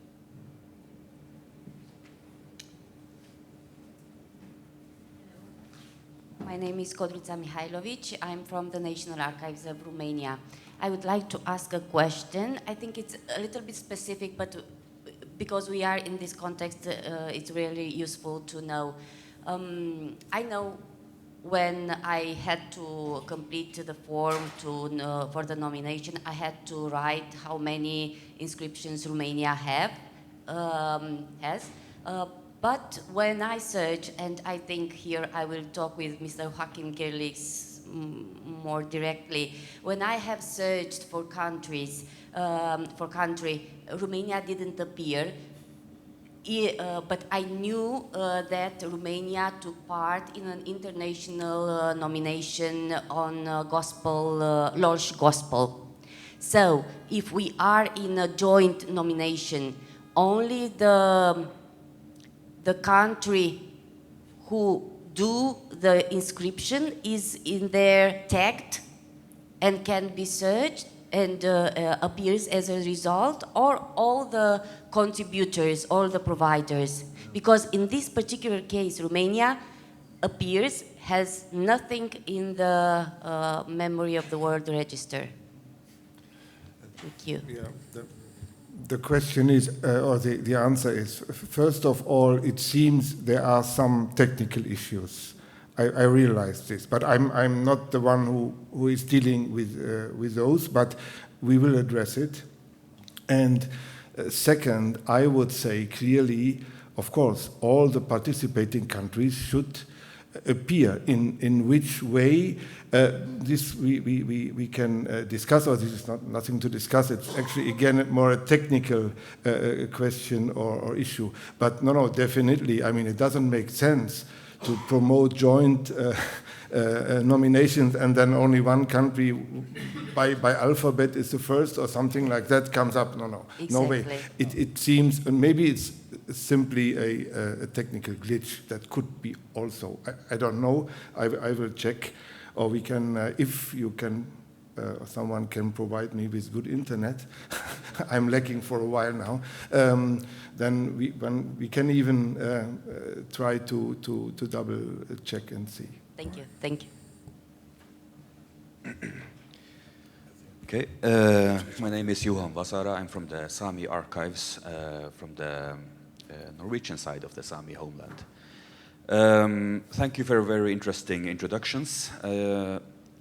You were telling about the different bodies or committees established around the world for this work, and I was wondering how formally these bodies are established. Is there a certain structure they have to follow? And second, are there or has there been considered to establish any indigenous global bodies or regional bodies to promote and work with indigenous matters in this? As you might know, we are in the International Decade of Indigenous Peoples' Languages in the UN system. And in many countries, indigenous people are living under very different conditions, not to mention hostile conditions, whereas you will never get a state to promote or submit a candidature from indigenous communities, which makes it more important to have indigenous bodies in this kind of structures. And it's also about acknowledging the right to self-determination, of course. So I would like to hear something about these perspectives. Okay. Thank you very much. It's a very interesting question. Well, first, as I said, regional and national committees have a strong level of autonomy. They can organize themselves as they like, which of course depends on the country where you live in. Sometimes a Ministry of Foreign Affairs or Ministry of Culture and Education wants to have a strong say in well, the National Commission for UNESCO and indirectly also the National Memory of the World Committee. In other countries, these committees and commissions operate quite independently from any ministry or government involvement. Secondly, they can organize themselves in the way they want. They can have as many members as they want. They can have institutional members or individual members as they want. For instance, in my country, the Netherlands, we have 5 members on the international, on the National Dutch Memory of the World Committee. 4 are institutional, National Library is represented, National Archives, Archive for Sound and Vision, and the Digital Archives. And 5 are individuals with great expertise on documentary heritage to certain aspects. And the chair of the National Committee is always one of the independent experts, never one of the institutional. That's the way how we organized, but you can organize it in any way.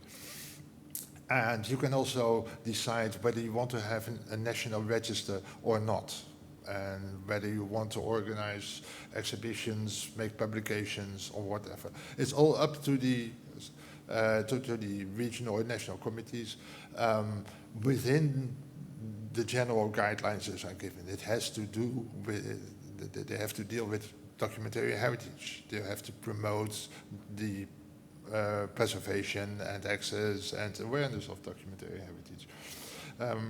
So that's I think rather clear. So far, the regional committees are, as the word says, regional. National committees are national. And there are no other committees dealing with these special things like an indigenous communities and indigenous peoples. The idea has been raised that it is not necessary to limit these kind of committees to either regional or national combinations. So it could be possible to raise a committee for indigenous peoples and their documentary heritage. I don't know where the initiative should come from, but I think it can come from every side. It can come from UNESCO bureaucracy, so to say, or it can come from individuals who say, this is an underrepresented group, and by forming a group, it will get a better voice and more impact, more influence on the program. So I think it's possible, like it would be possible to have a special committee only for archival people, or only for audiovisual archives, or something like that. If the need is there, I think it can be created. There's nothing in the guidelines that prohibits creating such a committee. So I think it's a very interesting idea, and an idea that's certainly worth to explore further. It's not easy, and people who here are representing some of these national or regional committees can confirm. It's not easy to keep it going. You depend a lot on individuals, on volunteers. It's usually a part of the activities of people who are already very busy with other things. We have seen some initiatives in the past that really depended on 1 or 2 individuals. And then when these individuals, well, retired, the whole thing collapsed. But again, I think it has been recognized recently, I remember now, by the Australian National Committee, that special attention should be given to the small island states in the Pacific and their communities like the Fiji, Solomon Islands, and so on. And there was some kind of initiative, not in the form of a large committee, but it was recognized that they need special attention. So I'd like to discuss it further with you. Thank you. Yeah, maybe only one sentence. It sounds to me that the main problem is if this is kind of, this aspect is a bit, how to say, pushed to the side in some countries, then obviously the problem cannot be solved from a national committee. That's quite clear. So I think the idea to establish something country independent, let's say, might in this special case help, and maybe, not maybe the only, but maybe one solution to bring more attention to this. And maybe one could, or you could, or someone who is interested in this, maybe contact the Australian National Committee, Jocelyn or someone, I don't know. Roslin, yeah. And hear from them what they have already been done, or maybe what they are planning, and take some input from there. Yes, and I remember there's also some kind of initiative from the small island development states in the Caribbean. And so there are, well, already some groups, maybe not organizations, but groups that could be interested, yes. I could comment this. I was also engaged when we had the meeting in New York about the indigenous people. It was about 7-8 years ago. And then we have the discussions. The Sami were also present there, and that was very important. But I think that it is difficult to come in terms of a special proposal because they are so different, the conditions between the various indigenous populations. But I think that it is good to learn from each other.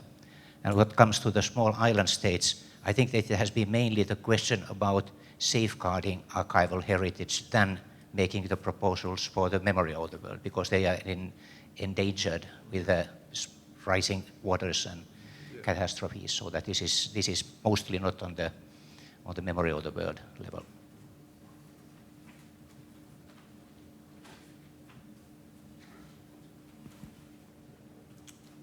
Okay, so thank you very much for this engaging discussion, and of course, thank you to our two speakers. We can continue this discussion during the coffee break, so you can have some networking.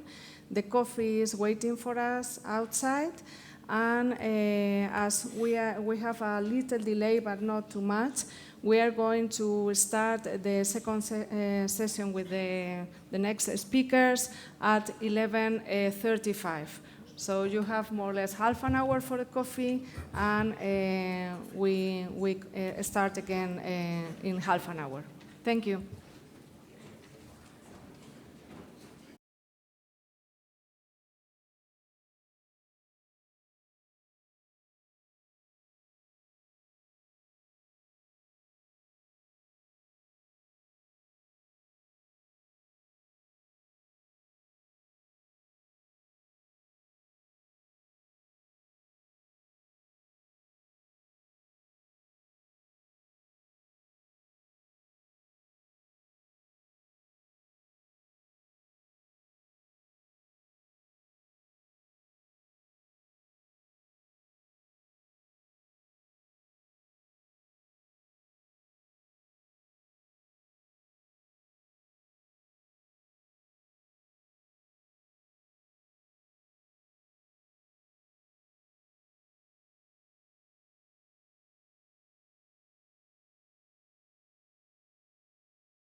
Yes, I hope you all have a nice and insightful coffee break. And now we need to begin as we are approach 11:38. Yes. So it is my great honor to introduce our next speaker, Professor Dr. Jussi Nuorteva. And Professor Nuorteva is a distinguished scholar and heritage professional from Finland with a long career in academia and cultural institutions. He served as National Archivist of Finland from 2003 to 2022 and has held key positions in research and cultural organizations. And he has also been engaged in UNESCO-related work and currently chairs the Finland National Commission for Memory of the War program, following his role as vice chair of the International Advisory Committee. So he will speak on documentary heritage of global significance, joint or own. So please join me in welcoming Professor Dr. Nuorteva. Yes, thank you so much. So that we notice that we have all together same time. We will make it a bit faster. I will start with a question where we actually. Can you hear me now? Yes. So that I will start with where it ended, so that it is the Sami questions. And as you see from this map, the Sami people are covering the area from quite southern Sweden, Norway, Finland, and even Russian area in the Murmansk region. And the very interesting, the Sami awakening happened early. It was a young Sami woman, Elsa Laula, who noticed that the Sami are losing their position in the society. And she wrote a pamphlet of 30 pages before to be life or dead. And then it raised the questions about the Sami in the Nordic areas. And this was very important because they had a Sami gathering in Norway, in Trondheim, already in February 1917, so that it was quite early when they started with the indigenous population. And the date of the beginning of this meeting, the 6th of February, is today the Sami Day in all the Nordic countries and for all the Sami. In Finland we had the first Sami archive was built to the same seat as where we have the Sami governance building, we have the Sami parliament. The Sami have self-governance, so that they have a special position. They are not autonomous totally, but they have all legislation also, so that they have a very strong position.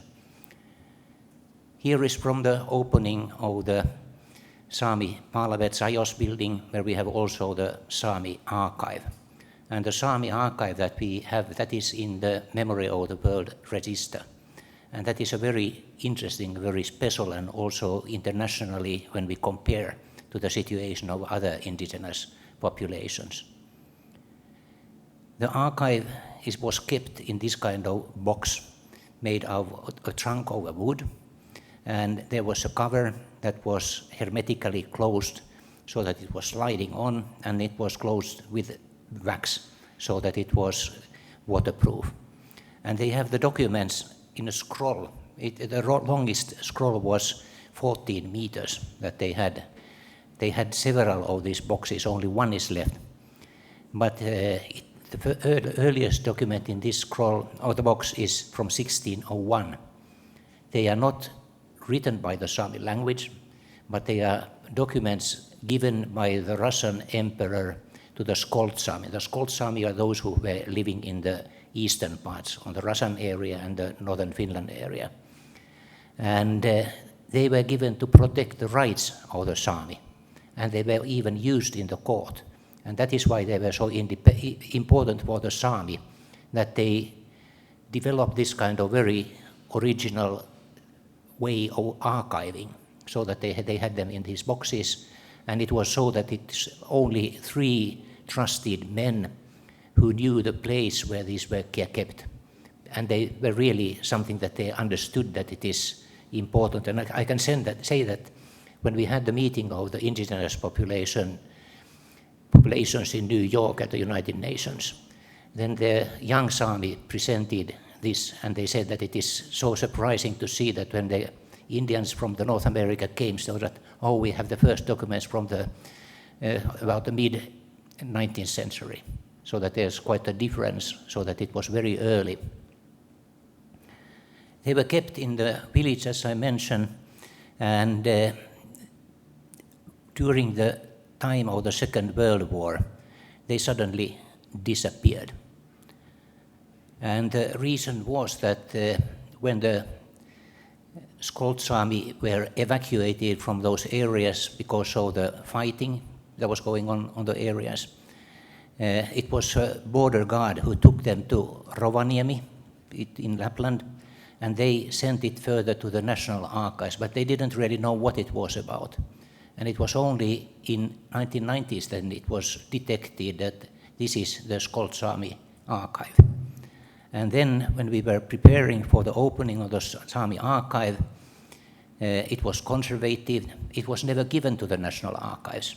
And then when we have the opening, I will go back, it was so that first I gave it back to the Skolt Sami community as a National Archivist of Finland, because it was not our property.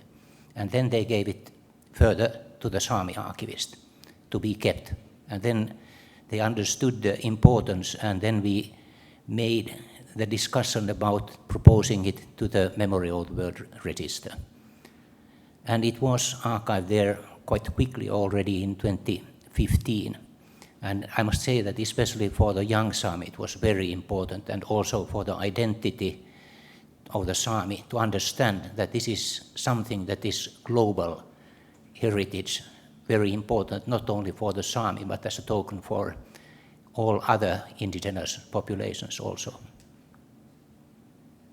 I raise up also a question of displaced archives, because that is something that is also essential when we are speaking about what is part of the memory of the world.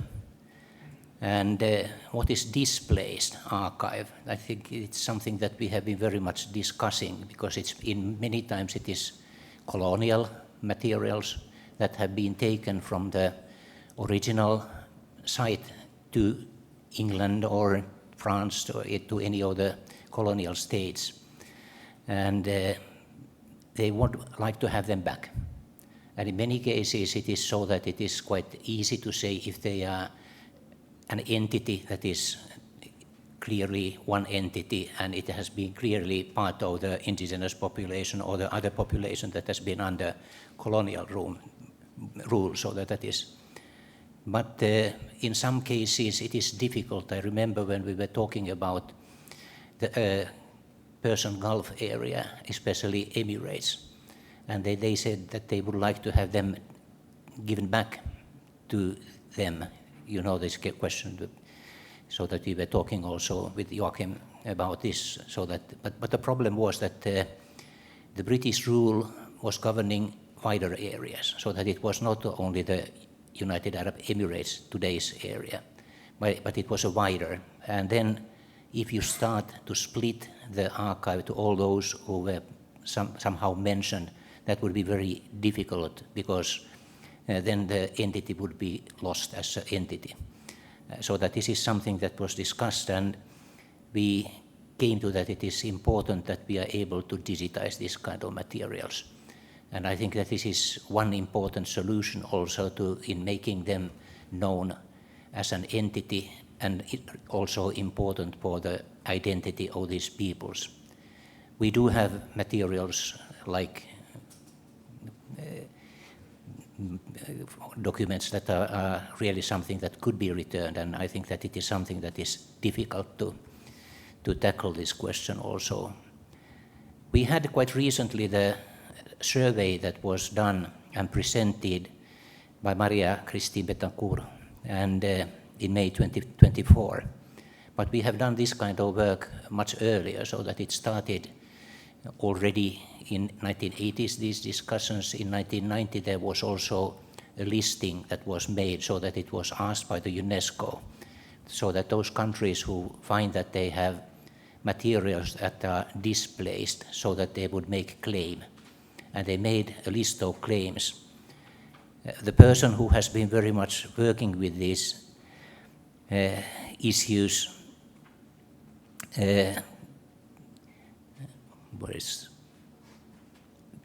Edward Lowry, yes, Edmund Lowry. And he wrote this book, Displaced Archives, and raising up these problems also relating to the question of what is displaced. And here is one of the lists of the claims that was done, and the first list was collected by the ICA already in 1977. And you can see that there are very different materials.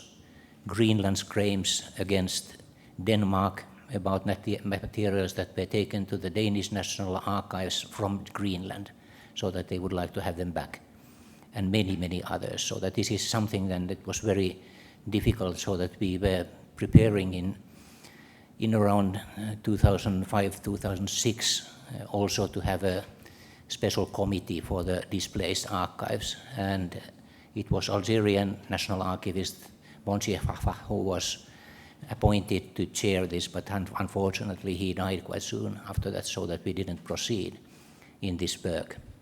But I think that it is something that we understand that is part of the archival memory of the world.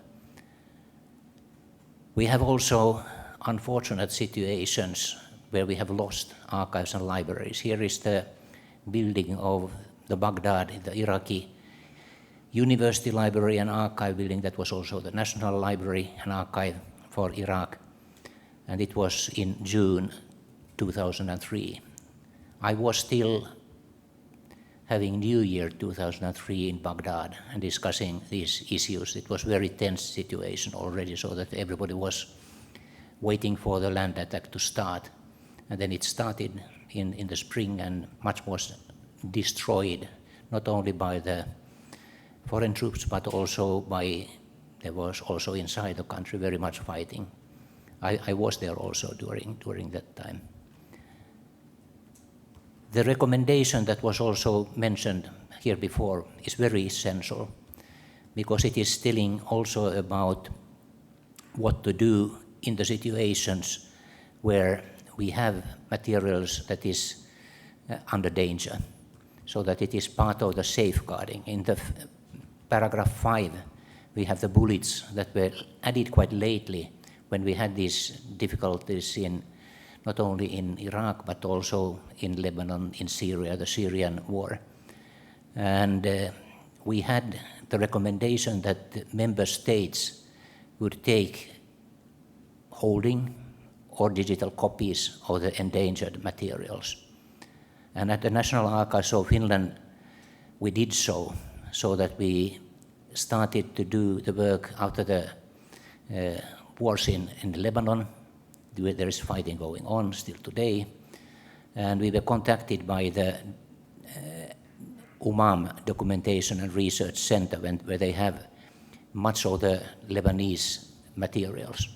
And especially we took digital copies in Beirut, so that part of our staff was working together with our colleagues in Beirut, copying the files of the more than 70,000 people who died or disappeared in the Lebanese civil war.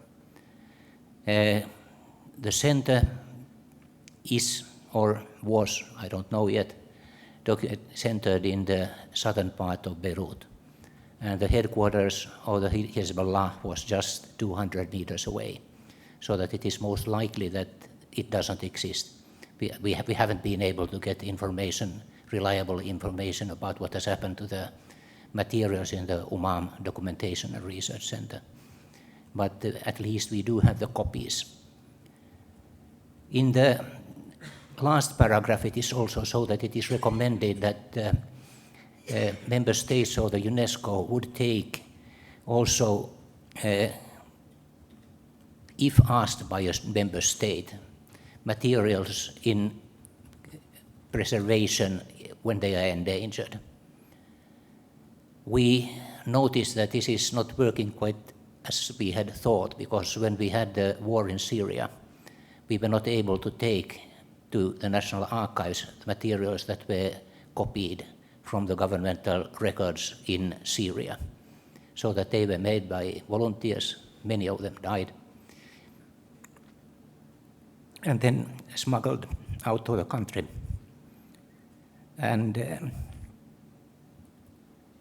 then we are holding them now in the National Archives, and nobody knows when we are able to get them back.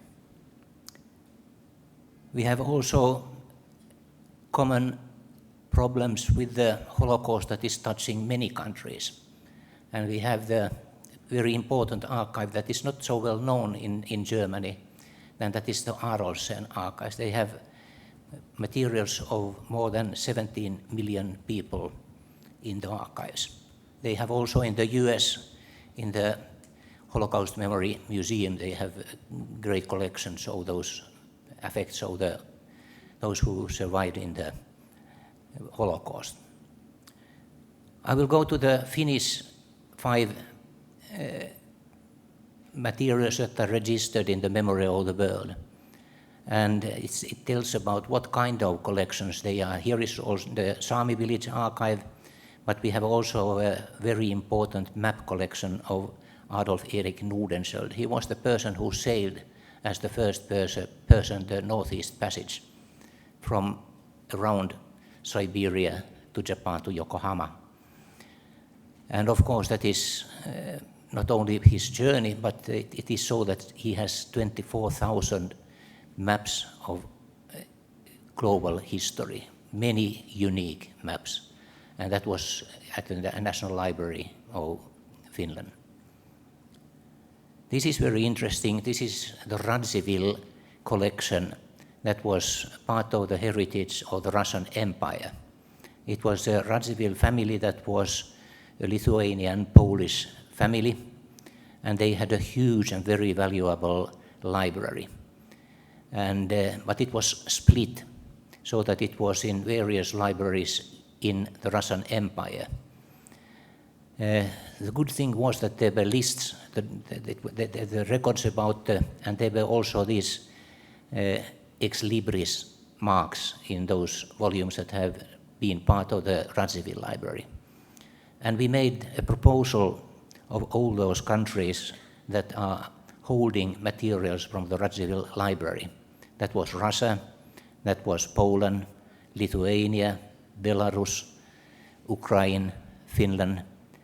I think that it would be very difficult to do this kind of proposal anymore today in this situation. But that is something that I think it was so that we were able to work with a joint nomination, and it was successful. And I think that it is very fine to remember that we had also this very good cooperation. And I, of course, hope that the joint nominations will be helping also in this respect whenever we are making them from any region. This is quite a recent one. It was the shipping company of Gustav Eriksson archives. It is a shipping company that operates from the Åland Islands. And that was the biggest sailing fleet in the world at that time, until the time of the end of the time of the years after the Second World War. And the ships were not sailing from Åland Islands. They were by the company. And all the archives are on the Åland Islands that have also a certain autonomy. But they were sailing from South America to England, to Germany, to Europe, from Australia, wheat from Australia, and all the biggest windjammers, the very, very big sailing ships belong to the Eriksson company. And they have huge collection of materials that is at the archives of the Åland Islands, but also in the Maritime Museum. And that is very unique collection. And we were very happy that it was also adopted to the Memory of the World Register, and the Åland Islands celebrated it with a stamp also, so that they had stamps be published about this access to the Memory of the World Register. They have a right to have their own stamps also, so that they have not only in Finland, but they have own Åland Island stamps. This is also interesting. It was Edward Westermark's archive. Edward Westermark was a Finnish researcher who was doing research on the marriage in Morocco. And he was living with the local people. Many of them were educated. With him, he's sitting with a hat here, and we have Sheriff Al-Bakali sitting with a black hat with him, and he was very multilingual.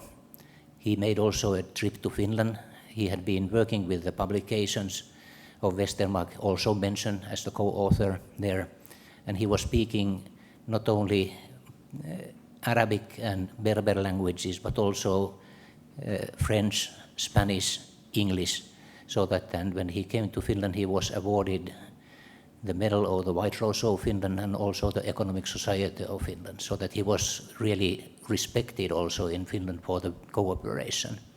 And then we have, on the other side is sitting very interesting person, and that is the leader of the Rifi revolutionary movement, Abdel Krim, very well-known person in Moroccan history. And the Time magazine wanted to interview him, but they did not find him. But when they knew that he was a friend of Edward Westermarck, and Edward Westermarck organized so that they were able to make this interview, and he was also in the cover of the Time magazine. That is really something. The first person from Morocco, and I think that nobody else after that else has been in the cover of the Time magazine. Edward Westermarck was very well-known sociologist, so that he became professor of the London School of Economics. That was the first professorship for sociology at the London School of Economics, and one of his students was Bronislaw Malinowski, a world-famous sociologist. And the materials are kept in the Åbo Academy, Swedish-speaking university library, where Westermarck later on became rector.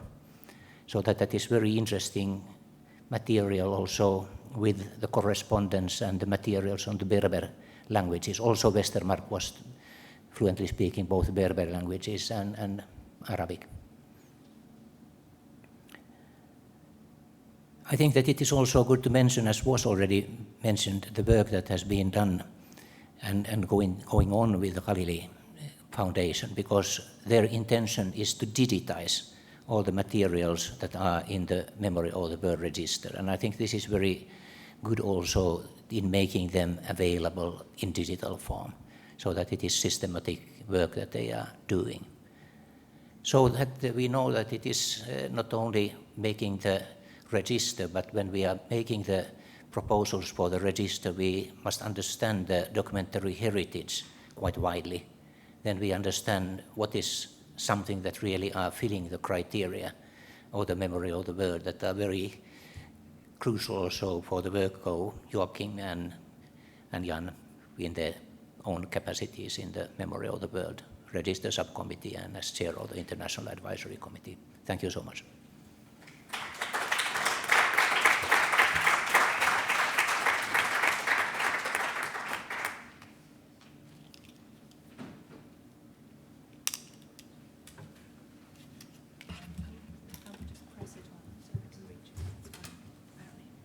Thank you, Dr. Noruteba, for your insightful presentation and contribution to the Memory of the World program. And it is my pleasure to introduce our final speaker, Ms. Stagnia Bartina. And Ms. Bartina is the director of the National Library of Latvia and a recognized expert in cultural heritage. She has held key leadership positions, including Secretary General of Latvian National Commission for UNESCO and Vice President of the UNESCO Executive Board. So her work brings together policy, research, and practice in the field of documented heritage, offering valuable insights into institutional and national approaches. She will present on institutional and national level perspectives on MO nominations, including joint nomination, focusing on a case study of Latvia. And please join me in welcoming Ms. Stagnia Bartina. Thank you. Thank you very much. Good morning. I want to thank all the Spanish authorities. I want to thank very much the International Center for Documentary Heritage of South Korea, as well as our archival colleagues for organizing this event, and it's my great honor to address you here. Without much ado, I would like to just go into the story of our case study. Looking actually into this past, I actually remember that I have been also part of the Documentary Heritage and Memory of the World program since at least 2001, when I started as a very, very small associate and activist and volunteer at the National Commission for UNESCO. Because indeed, since Latvia joined UNESCO in 1991, and then the creation of the Memory of the World program in 1992, we have been present in it since the very establishment of it. And it was the former director of the National Library, Andris Wilks, who immediately joined the Memory of the World community, and thus also was the best bridge we could have had in our country to bring back the knowledge and awareness of the documentary heritage. Hence, if we look back and trace back, we can really talk about the last, let's say, almost 36 years as the process how documentary heritage as a discipline evolves in Latvia. So we get the first nomination in 2001 when we nominate our Cabinet of Folk Songs, which is the biggest collection of folk songs recorded at the end of the 19th century. It's actually a cupboard, a cabinet with small strips of pieces of paper. Then it is being followed when we start developing, initiate nomination of the Baltic Way. So in 1989, the Baltic Way took place, uniting together all three Baltic states, condemning the Molotov-Ribbentrop Pact of 1939, August 23rd. And we named it already by then, and that's why I'm putting it out, the Baltic Way, human chain linking three states and their drive for freedom, by Latvia, Lithuania, and Estonia, and then it was inscribed. This served as a great impetus and a stimulus to also work further in Latvia on the documentary heritage. And then I was already the Secretary General, and together with Andris Wilks, we created the National Register for the Memory of the World. And also putting together various approaches of how we can actually reach the bottom-up approach and ask for things we don't see from the capital perspective. We organized 7 in-situ seminars in regional archives and local museums about documentary heritage. We put down that there will be new inscriptions on the National Register every 4 years, and we got 3 new nominations in the first call, which actually all 3 of them were very unique perspectives on history. But I'm going to follow just one of them. And the first idea was that a proposal came from the director of Tukums Museum, which is a very small museum outside Riga. And just to give you a little bit of a background story of this. So the history of the Baltic is complicated. In June 1940, the Soviet Union occupied the Baltic states. And this was followed by a series of mass repressions over the next coming 50 years. In 1941 and 1949 were the 2 greatest mass deportations that took place in order to relocate large numbers of population and also to relocate large numbers of population back into the Baltics, which created immediately a lot of tension, a lot of pain, a lot of hurt. Families often were deprived of their property, divided with very little belongings. Often they were either relocated with various restrictions, like without ability to move away, but also with a restriction to correspondence. They were often not allowed to write letters, even often to have material to write on. So while many people died in these atrocities and series of atrocities, many people also survived, continued their lives in deportation, created new families, children were born, also memories and heritage was transmitted over the generation. And then most people also returned back to Latvia after the death of Stalin in 1953. Yet the deportations had left a very painful wound in the memory of Latvians and also the other Baltics. And during the Soviet occupation, this part of the history was little spoken of. It was part of taboo. And it was also related to a lot of shame of people who had been deported. But also it was linked to shame of the people who had remained in Latvia. So there was a lot of hurt on all the sides of people involved. Often deportees were positioned as enemies of the state, and they all had criminal record in their resumes. They were often deprived to study, return to their homes, occupy certain professions, live in large cities, etc. And thus also their stories and experiences often remained untold. And talking about Siberian deportations was indeed perceived as a taboo topic, and it was still inspiring terror up until 1980s. People simply did not talk because it was always linked that you might be caught on some connection that might bring you to Siberia as a consequence. And there was a lot of fear about it. So nobody really talked about it or brought it up. But then in 1991, Latvia and the other Baltic states regained its independence, and suddenly these memories started to surface. Suddenly something started to happen. And in 1989 already the first letters written on birch bark appeared at the Museum of Tukums. So, and at the same time, in 2009, when we proposed a call for the National Memory of the World Register, it's felt that everything has been said about the occupation, because there were multiple remembrance days established. There were more than 400 memorial sculptures and plaques put out. There were many autobiographical reflections recorded and also published. There was a Museum of Occupation of Latvia and Estonia and Lithuania founded and opened. Governments had initiated various research projects to collect, research, and analyze every available Soviet directive document related to deportation facts, and collect and list every person and every name we could find. So many previously repressed people were able now to return their initial homes, namely to privatize and get back their initial properties, as well as they were given compensations for the suffering during the occupations. So we have to say that the newly re-established states rushed to show compassion by giving people monthly pensions and various allowances, by showing remorse and showing some kind of empathy. But what was missing, and this is where the letters would come in, it was that it was often addressed as a collective memory, except and those individual stories were not much followed up. And I have to say the individual agency and what it meant on an individual level to be part of repressed persons group was not that much addressed. Hence, when in 2009, Agrit Ozol, and she is the director of Tukums Museum, which I mentioned, the director responded to our call for national nominations, she brought up this idea of creating a collection of letters written on birch bark in Siberia.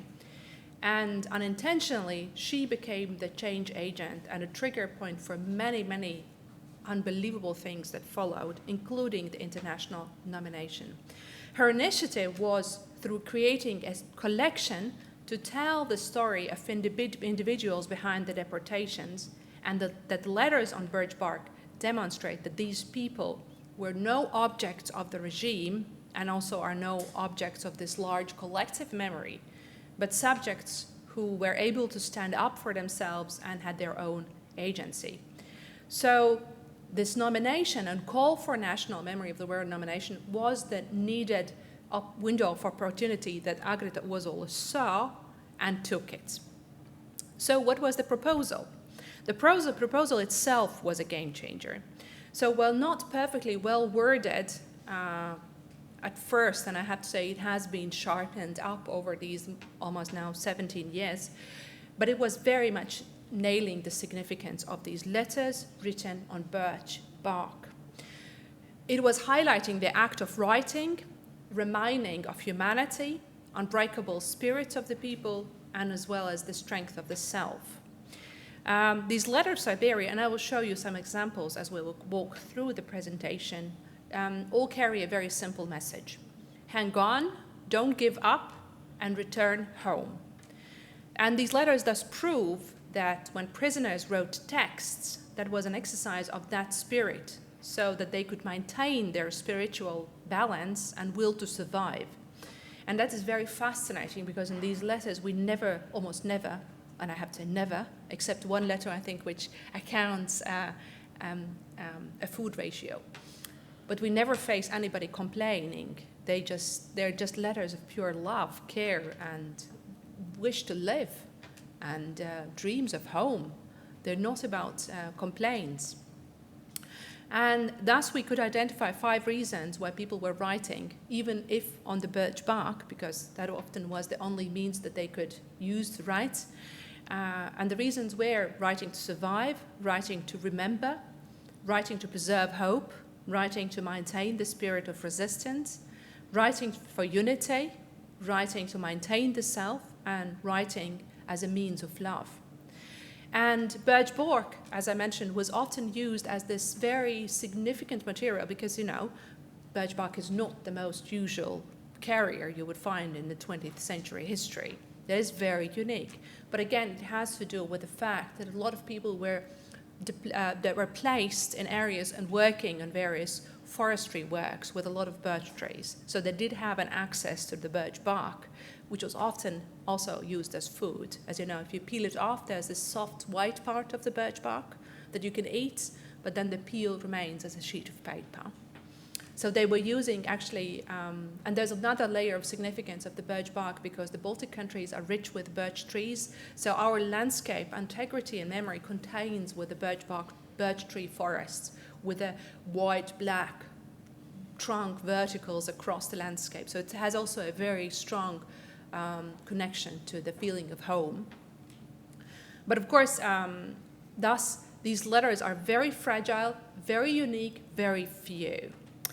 The strategic challenges we faced were that when in 2009, Agrita Ozol proposed this nomination and to focus on these seemingly insignificant letters in birch bark, insignificant I have to say because they were often overlooked by historians, telling that you know, they don't contain that much of informational value. Well, they don't. They contain often quotations of poems, greetings for holidays and birthdays, messages of love, asking about other people, sharing how they remember others. And I have to say, she firstly felt and was facing amazement from the side of the fellow museums of Latvia. While the museums actually did not oppose the idea for such a nomination, they were silently perplexed because from their perspective, there were already enough shared resources to make sense of the past. As I mentioned, the Museum of Occupation, the working group by the President on the occupations. There were so many other, the Faculty of History working on this. There were so many other stakeholders as well, National Archives doing their job on registering the people. So there was a sense of question, why us? But what her initiative was, she actually provided a new resource for people to make sense of the past, which was often truly disruptive. Also, I have to mention that Tukums Museum, when she offered this nomination, was in no position close in having any kind of power or authority role in creating the memory of the Soviet Union. It was just, they were out of, it was the Museum of Occupation, as I mentioned, the row of other stakeholders which had the authority. Tukums Museum was just as a museum with a unique collection, with these new unique letters, and only a few of them at that time. So collective memory about this was being already constructed and done by others and somebody else. And thus Agrita Ozol from Tukums was doing something very incredible. She was inviting other small museums to unite, look through their collections if they also had these letters written on birch bark, and create a new layer of memory altogether. So the challenges were to collect and create a collection of letters and identify, as it was mentioned by previous speakers, to identify these very unique letters written on birch bark in Siberia, scattered in diversity of institutions around Latvia, often many of them in very small provincial museums, just by somebody smuggled in. People didn't want to highlight this kind of gifting to museums.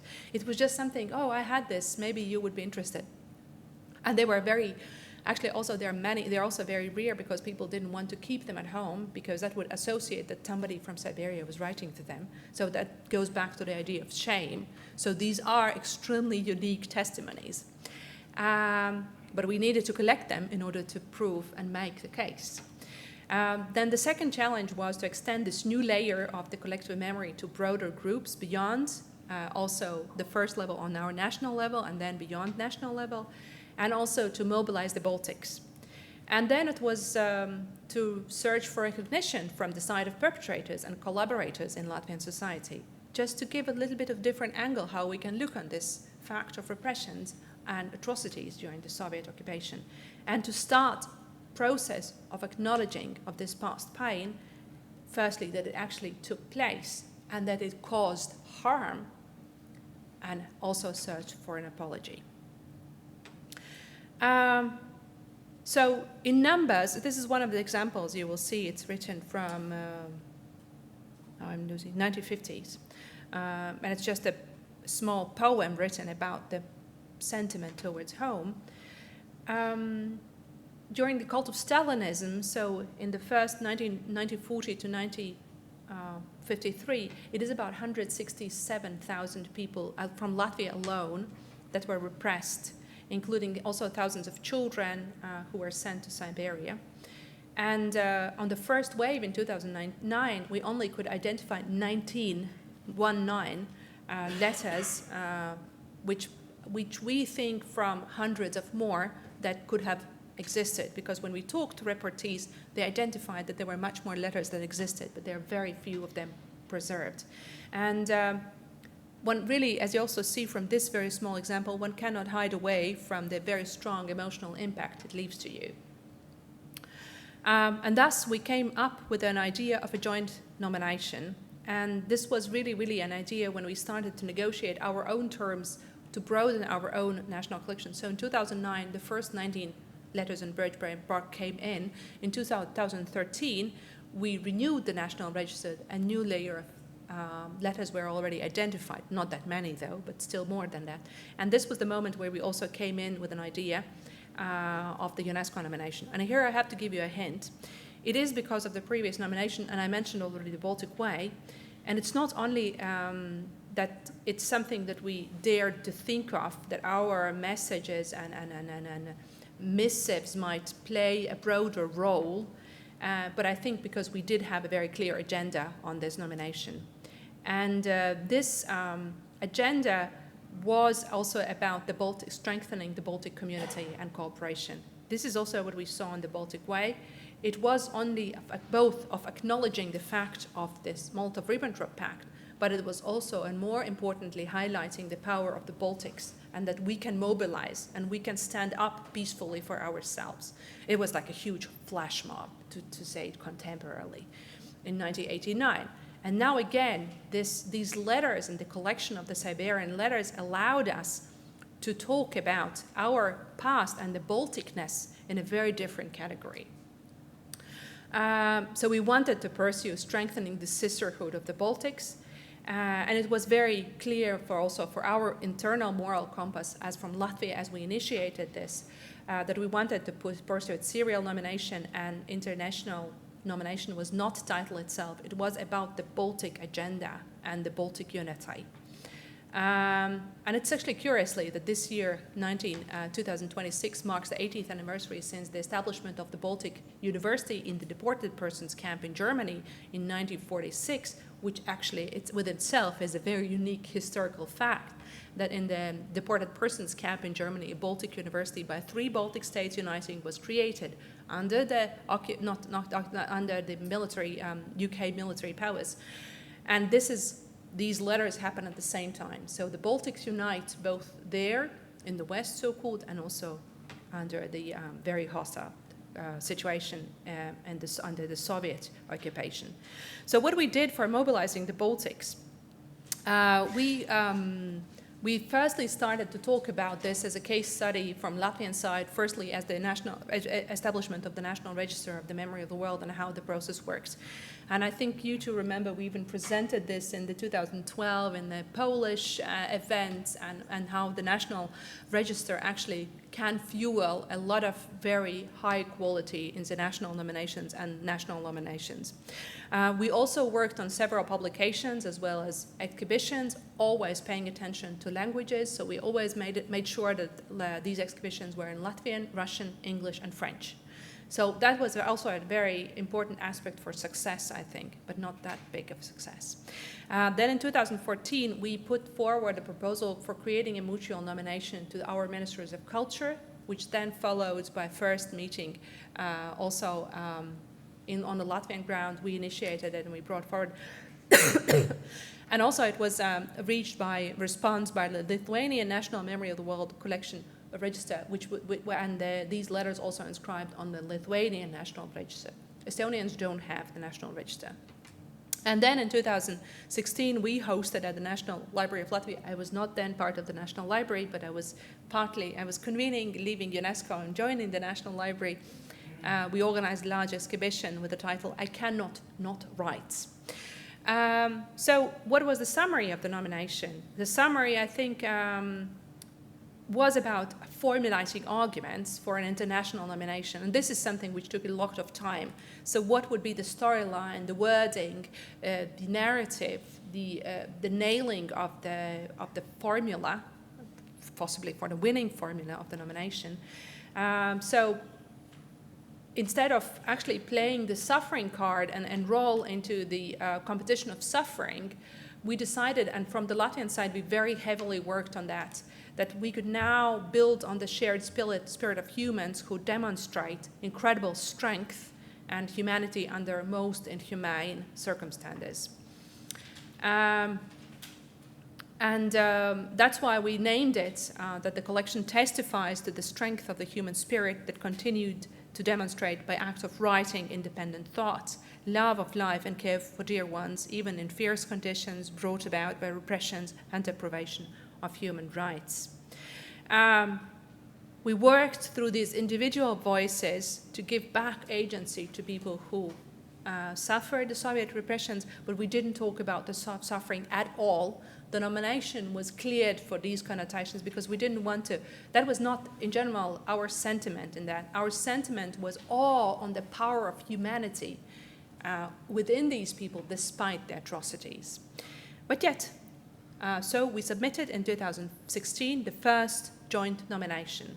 It was called the Baltic Collection of Letters Written on Birch Bark in Siberia from 1941 until 1965.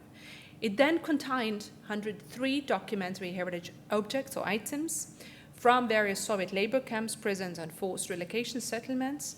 It was jointly presented by 21 memory institutions of the Baltic states, and next to the museums of occupation, all the institutions actually are smaller provincial museums.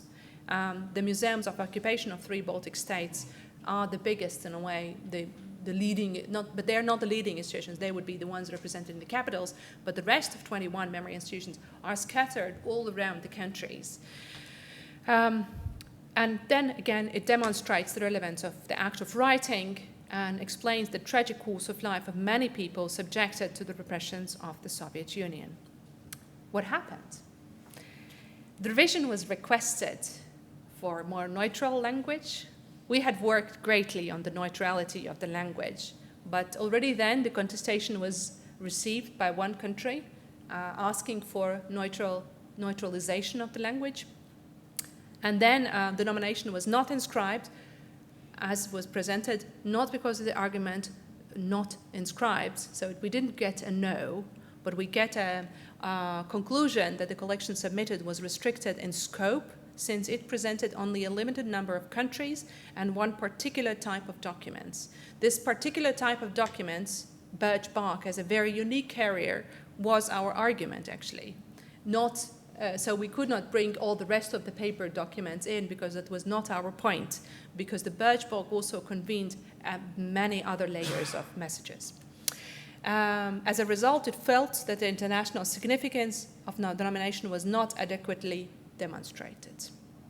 We were shocked, and it did hurt. Because we thought we had brought so many layers of actually a contribution to the Memory of the World Register with so much love, compassion, and actually an idea of how to walk forward the path where the past is so painful. But of course, we could not. We could not. And then, of course, we gathered back again, and what the Baltics do, they start everything again. So we reached an agreement among the Baltics to revise, expand, and resubmit the nomination. And then, in 2021, the new operation, it's not the Operation Bloodlines, I put it wrongly, of the Memory of the World program were adopted clarifying how other countries can contest a nomination. But here I have to come in with something, I think, which came into as a great awareness for us. And it was the question of how we recognize guilt and responsibility, and how we basically give back the work to the perpetrators for them to take ownership of the crimes. And I think that was still underlining the nomination, while we were focusing on the strength of the people who wrote the letters. I think this does bring up the whole other perspective of who did it. Because while we did not put any wording about the atrocities by the Soviet, and this nomination, I have to clearly say, because we were washing it out of any kind of references of blaming, of naming, of calling out, of shaming, or in general, we wanted to take away limelight from the perpetrators and give it to the people who wrote letters. I think it did created the work towards a needed recognition of Soviet atrocities, acknowledgement of them, and harm they created, and to name it. But we didn't do it, and we are still not doing it, actually. Not on this nomination, we do that, but not in this nomination. So, as the protagonists of these letters were individuals, also the guilt of the perpetrators has to be individualized. And if the victims were no anonymous mass and had their agency, then also the perpetrators were real persons and shall be held accountable. And also from our side, and also with this nomination, the perpetrators in any of the previous exhibitions, conferences, publications, and even popular novels almost did not exist, as if we were punishing them for fading them from the history and raising them. But again, what we wanted to recognize them, and we always looked at the perpetrators as morally higher, from the higher grounds, that we don't do this. We survive in a different way. We never engage in this. So there's a lot of coding going on around it, and a lot of conversation, and a lot of loaded emotions. But again, the next steps went on. I just wanted to have this slip in as the process of thinking of what we go through as the first objection comes in. But what we did, we continued to pursue a new nomination, a new joint nomination. And again, we convened a meeting at the National Library. We also reached actually out to Russia, because we know the memorial had these letters, and they had also organized an exhibition on the right to correspondence. So they had been looking into the act of writing as well, and we wanted to reach out to them. But of course, since 2022, we have no contact, and as you know, the memorial is dismantled. It doesn't exist. So we don't know what happened to anything of it. But of course, we decided to invite Poland, Ukraine, and Finland to the nomination. Finland, I think, didn't identify any of the letters. At least we couldn't find out. You didn't identify, yeah. But Poland and Ukraine did come back with certain identified letters written on birch bark. So in 2022 and 23, we worked again on revising the text, and in 23, the nomination was resubmitted. So what was resubmitted? Letters on birch bark from the Gulag. So there was a huge discussion, of course, about the wording and everything, and I can lengthy talk about this, how this works or not. But again, you need to work in consensus for these kind of things and be very careful and give everyone a space. But again, and imagine count, it's about 14 years of work, and we started with 19 letters, and now we only have 148 known letters. So they're extremely rare and fragile, which we could identify in the 5 nominating countries from now 31 memory institutions. And the argument was put that they are created on the very unique primary source of a material, birch bark, and the manuscripts are a unique primary source of information contemporary to the tragic events they concern, forming a truly communicative collection. And I'm just giving you a different sounding of the wording, because this is the wording on the new nomination. And the collection serves as a token for remembering all human tragedies under totalitarian regimes, and acknowledges the mental strength of the people who confronted and withstood such repressions. To give you a little bit of work which we also carried out, because I was a lot of times writing these nominations, most of the times. And I was also doing the comparative analysis. And to just draw you parallels, where we looked for parallels, for example, we found and analyzed, and I analyzed these letters, for example, from the 1979 Iranian Revolution and the letters written from the prisons of Iranian, also terror, basically. And these letters also are no letters of complaints, they're letters of love. They don't waste this limited space of piece of whatever they get to write on to complain. They send love. And the same goes for the other parallel we draw was the first letters by African slaves in the US, the ones who first learned to write, and they often hide the skill that they can write, but they do write. And again, they write letters of love. They don't complain, you don't waste it for that. And I think these are also very significant parallels which we could draw and bring up. But just to show you some birchbark letters, so we had letters from Estonia, and this is from 1944, and you can see how both sides of the birchbark is used. They sometimes did have pencils, but often they had to create ink by various plant juices. This is one of the letters written from Latvia, from a Jewish deportee, and you can see how it's being folded and then sent. Either it was put in an envelope or just sent it like that. You can also see that a lot of these envelopes, this is an example from Lithuania, and you can see that they were used as actual postcards. You cannot now send a birchbark letter. It will be removed from the post office. It just would not be acceptable. But here you actually send a physical piece of a birchbark by post. And we also have examples with censorship mark, we have with certain cutouts, we have stamps, we have stamps like postal stamps, and like allowances that allow it to be passed. Often they are in all different languages, so they were often, you had to write in Russian for the censoring authorities to be able to read your letter. So they're not always in Latvian, Lithuanian, Estonian, Ukrainian, or Polish. They're often also in Russian. There were also letters as books. This is a prayer book from Poland as an example how it was used. So the leaves, so you can also see different kind of ways to convey the message. And also they're being created as a small book. And this is a small book of Pamiatnik, which is a small memory album. Where people just write short memories and put down. But of course, what happened was in summer 2024, we received a contestation of the nomination from Russian Federation on the grounds of hate speech.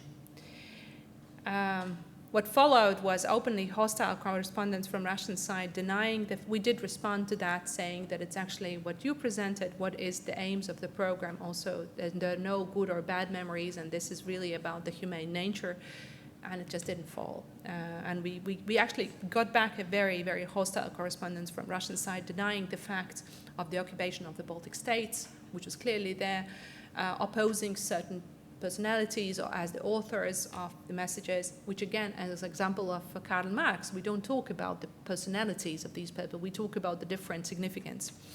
And also all the atrocities carried out.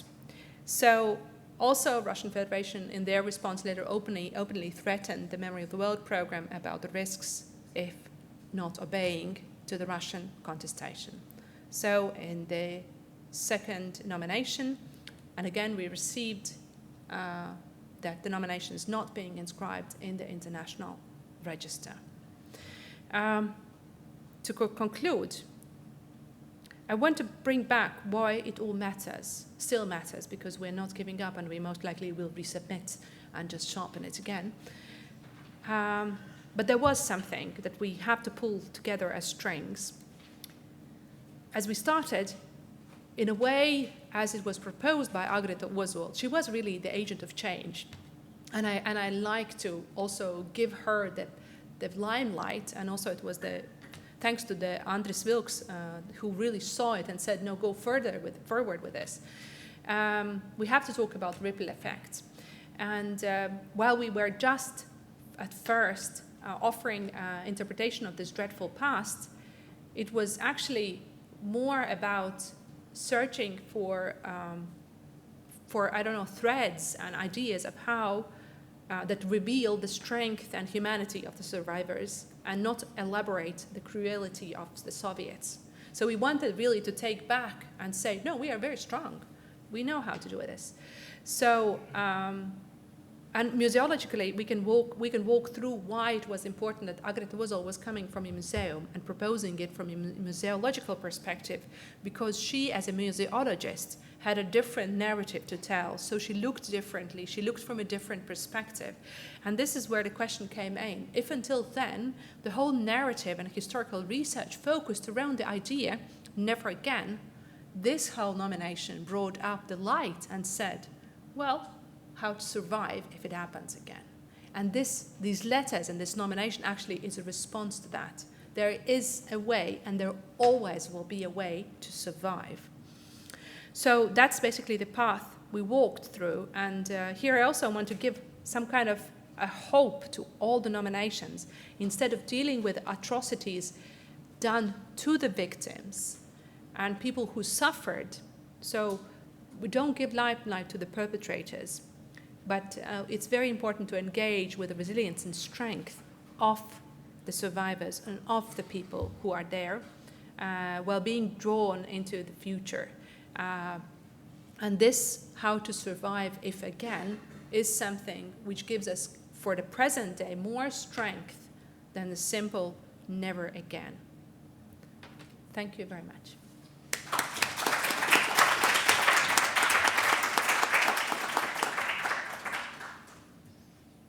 Thank you very much, Dagnia and Jussi, for these super interesting presentations. Jussi started with this shared archival heritage with the example of the Sami archives.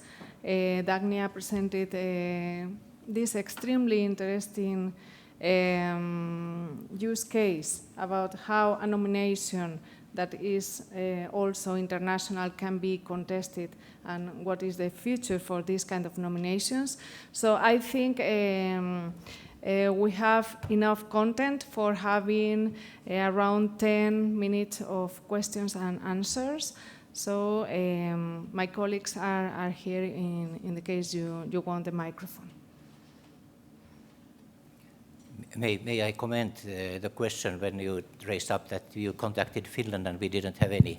That is true. We don't have, because we had, when we made separate peace in September 1944, from those areas that were left to Russia or Soviet Union at that time, we had more than 500,000 people who were evacuated. Practically no one stayed there.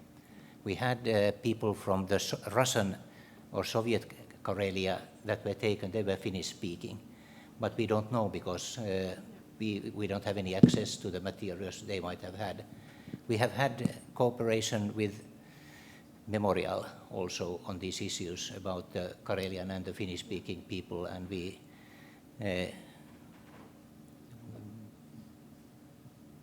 yes, we have, yes. Okay. Thank you for this presentation. I found it super interesting. And during your presentation, I also started to look after, because 700,000 Hungarians were taken to the Soviet Gupvi camps, whether we have something to add to this collection. So this was my first thing.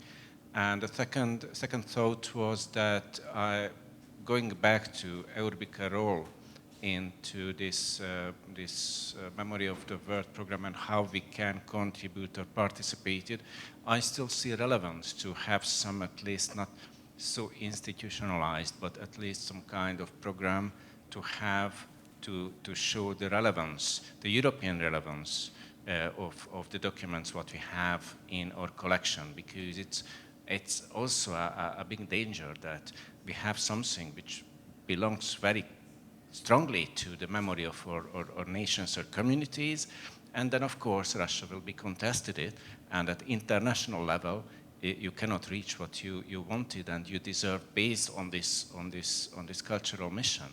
So I think something, and this is the third thought what I would like to share with you, because in Barcelona, in the ICA Congress last year, we had also a meeting of the EURBICA, and then we announced that we will have European awards. And we made this structure, which will be announced in a couple of days, I think. And one of the awards is the collection or record of the year. So I encourage you to submit your collection to this. Thank you very much, but I have to just respond. But I think it's a longer discussion we should convene in a coffee break and dinner maybe. But I'm also part of the IFLA European regional group. And I have been also thinking of how to bring the documentary heritage more on the IFLA level. But IFLA is more on the public libraries. So I think for archives it's a little bit easier. But let's see. But I think there should be a better ground also to bring into these institutions the documentary heritage narrative and perspective and discipline. And I can just, I know that the Brandenburgische Technische Universität, they have the Anka Prodan. She is a very good expert and also a very good source. So there are many also younger generation coming in also from the academical perspective. So let's see how we go with that. And I know that there was a documentary heritage network established by the Critical Heritage Studies just now, literally within the last 2 weeks. Anka sent a message. So there is a growing also academic debate and polishing and also integrating of other fields like archivists and mobilizing and librarians better. So I would be very happy. And as for the Hungarian deputies, I think we'll definitely reach out to you. We would love for you to have a look if you have it. We didn't manage because we wanted to have it in a more regional, but I think you're correct. There are many people, and I know that there was also we identified in Austria, there were Birchbach letters, but they were from the, I think also from the Second World War or the First World War, but they were not from the Soviet camps. But there were some examples. So in a way, there was some kind of idea that when you have nothing to write on, you have some kind of memory, or I don't know, previous memory that you could always use this, which was not used as a matter of carrier for centuries, and then suddenly it just pops up. And I have to go back to what you mentioned, to the Martin Luther influence. We also, when we analyze it, but again, it's a parallel story which we have also analyzed at the National Library, there is a great parallel to the act of writing and to the significance and phenomenon of a book and writing for the nation. So it does pop up as a parallel way to continue existing even under any kind of restrictions. And that's why the Baltic University comes in, that's why the act of writing comes in as an act of still surviving.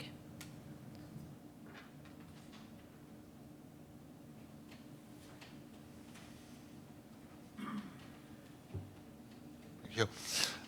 Let me stand. Thank you, Dagnia, for your impressive contribution for your speech. Maybe it's useful to give a little bit of a formal background to contested nominations and the process that we've gone through in the program regarding these contested nominations. And it's only to give this background, not to say anything negative about your presentation. Let me be clear, because I think these Birchbach letters should be inscribed on the International Register.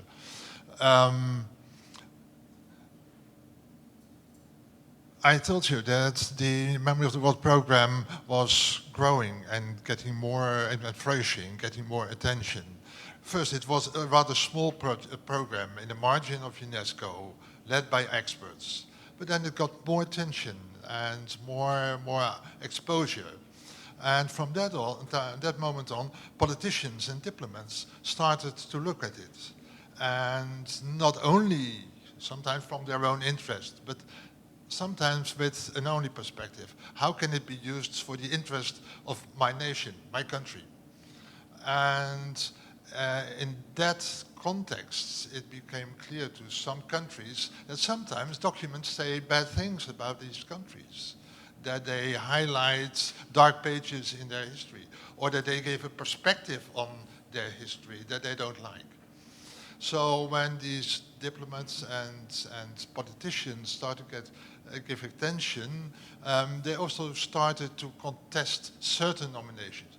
Only a very few, let's say 2 or 3% of the total number of submitted nominations. And the most clear example, except for the Birchbark letters, were the documents regarding the comfort women that were presented by South Korea in 2015 already, and then again in 2017. It resulted in a crisis, I must say, in the Memory of the World program. And some countries refused to contribute their financial contributions to UNESCO if certain nominations would be inscribed. And that caused for a real crisis in UNESCO. It meant that 20% of their income would disappear if certain nominations would be inscribed. Very political action, of course. And that threatened UNESCO, and it threatens in particular the Memory of the World program. Well, after a lot of fuss, it was decided to come to a revision of the program, a comprehensive review of the program. And there was a stop on for the cycle of the International Register for 4 years. And for quite some time, it was threatening. And I really personally feared that the program would never start working again, or that at least the International Register and the other registers would stop. In the end, there was found some kind of solution. And if you look at the general guidelines at the moment, they're very short. They used to be much longer. They're very short. I think it's only, let's say, 23 pages. And half of it is devoted to the issue of contested nominations. It's absurd, in fact. But they had to find a solution. The solution is that there is a new step in the procedure of the assessment of nominations. That step is that nominations can be contested by other parties. As soon as they have been declared admissible by the Register Subcommittee, they're on the Memory of the World platform, and they can be contested or they can be commented in any way by any other third party. And these contestations have to be taken into account and taken very seriously. I told you that one of the things that we are working on at the moment is the procedure of how to deal with contested nominations. Because in the present situation, a contestation can take forever. The idea is, and that's an ideal as well, is that the contesting party and the nominator get together, and that after, sometimes with a mediator, after that they come to some kind of agreement, some kind of formulation that is acceptable both to the nominator and to the contesting party. In practice, of course, that's not always easy. You said the Russians didn't want to react, they responded very aggressively, and they didn't want to go into that kind of conversation. And we've seen it in other cases as well. So here's our problem at the moment, that any contesting partner, any contesting party can in fact prolong and frustrate the process of getting together and starting working together to a new nomination or a new formulation of the nominated materials forever. Well, one of the things that is being discussed very intensively in the International Advisory Committee and other gremia in the Memory of the World program is how to deal with that. And I'm very sorry to hear that it was not successful in the finals and the last cycle. But we are really working on that, trying to take examples from other heritage programs. For instance, in the World Heritage Convention, if you want to nominate something and it is being contested, then only 4 years of contestation and mediation and discussion are possible, and then it has to be submitted again and well, the decisive body has to make a decision. We could apply the same in the Member of the World program, but it's not in the guidelines at the moment. So again, it's only 2 or 3%, and I'm very happy that, let's say, 95, 98% of all nominations is not being contested. Or if there is some kind of comment, it is solved and the nomination goes through the whole process. So the far majority is doing well, and I'm very glad that the program is running again. Nevertheless, it's immensely frustrating if something like this is happening, and we're working on that. That's just as a bit of historical and political background. Thank you.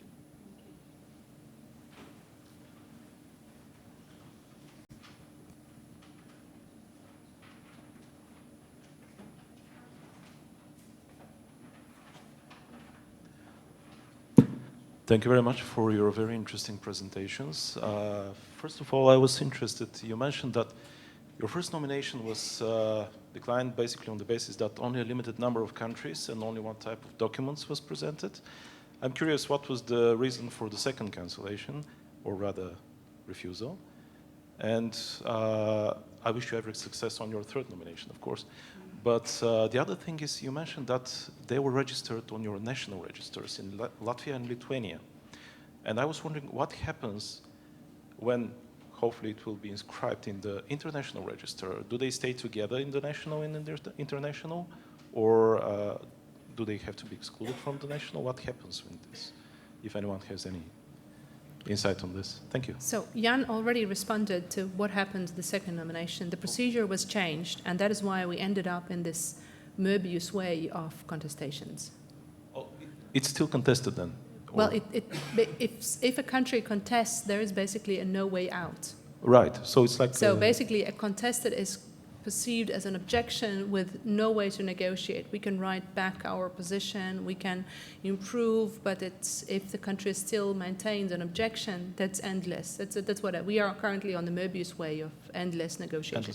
So as for the factuality, it never reached the International Advisory Council. So it was stuck on the level of register subcommittee. So it actually was never even brought forward. So we would have never seen it. So we didn't even know it. The international experts didn't even know it existed in a way, because it was already blocked on the subcommittee level. Yeah. And the second question was what happens. So for our perspective, we would consider, to be very frank, for the UNESCO World Heritage, if you are accepted to the International Memory of the World, World Heritage Register, you get out of the tentative list.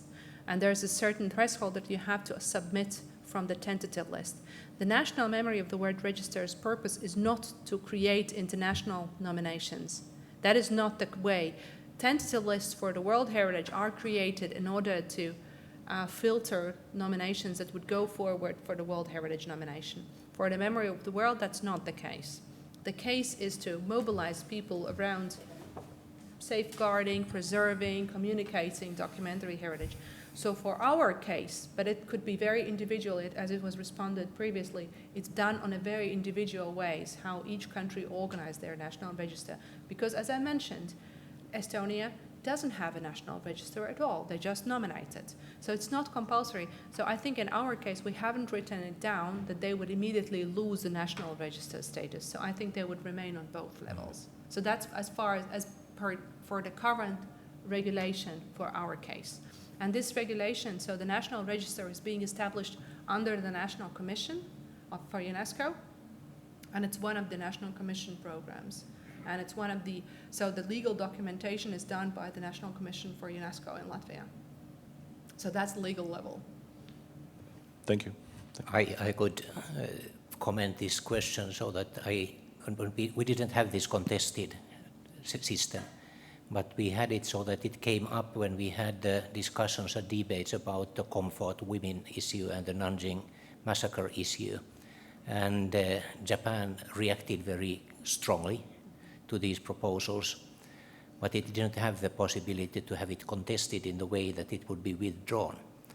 And I participated in the discussions, and China, that had been also with in the would have contested it or proposed it, but then for some reason that I don't know, they withdraw their proposal of the Nanjing and then the comfort women. Japan had about 10%, so the EU or the UNESCO budget came from Japan, and that was very difficult discussions. And finally, Korea also withdrew, as Japan had paid compensation for the persons who had been the comfort women who were still alive. So that it was solved in that sense that it didn't come to the register, but it was done in another way, so that it was a settlement that was approved also by the comfort women who were still alive at that time. But it was very difficult, and it was very close that Japan would have withdrawn from the UNESCO. So that is, I must say that we were very happy at the UNESCO when we were able to have this solution. I had the honor to inform it to the media, and that was more than 40 TV channels at the UNESCO building waiting for the decision. And but then we had this, so that we have to do this in another way, so that it don't lead to open contracts between the countries, and then we had the contested, and that means that it is withdrawn because of some country finds that it is a political, and of course it is very subjective question whether it is political or not. But that is also the case when we are speaking about your proposal, so that when if some country finds that it is a political, then they will contest it.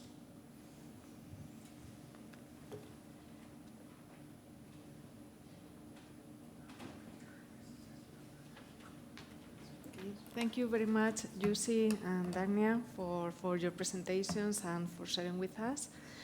And now we are concluding the workshop, and I would like to invite again the authorities back to the stage for the closing session. So Christian Anita, President of the EURBICA, and Jung Jong Cho, General Secretariat of the ICDH. And thank you very much, all of you, for your presence. So please, Christian and reception.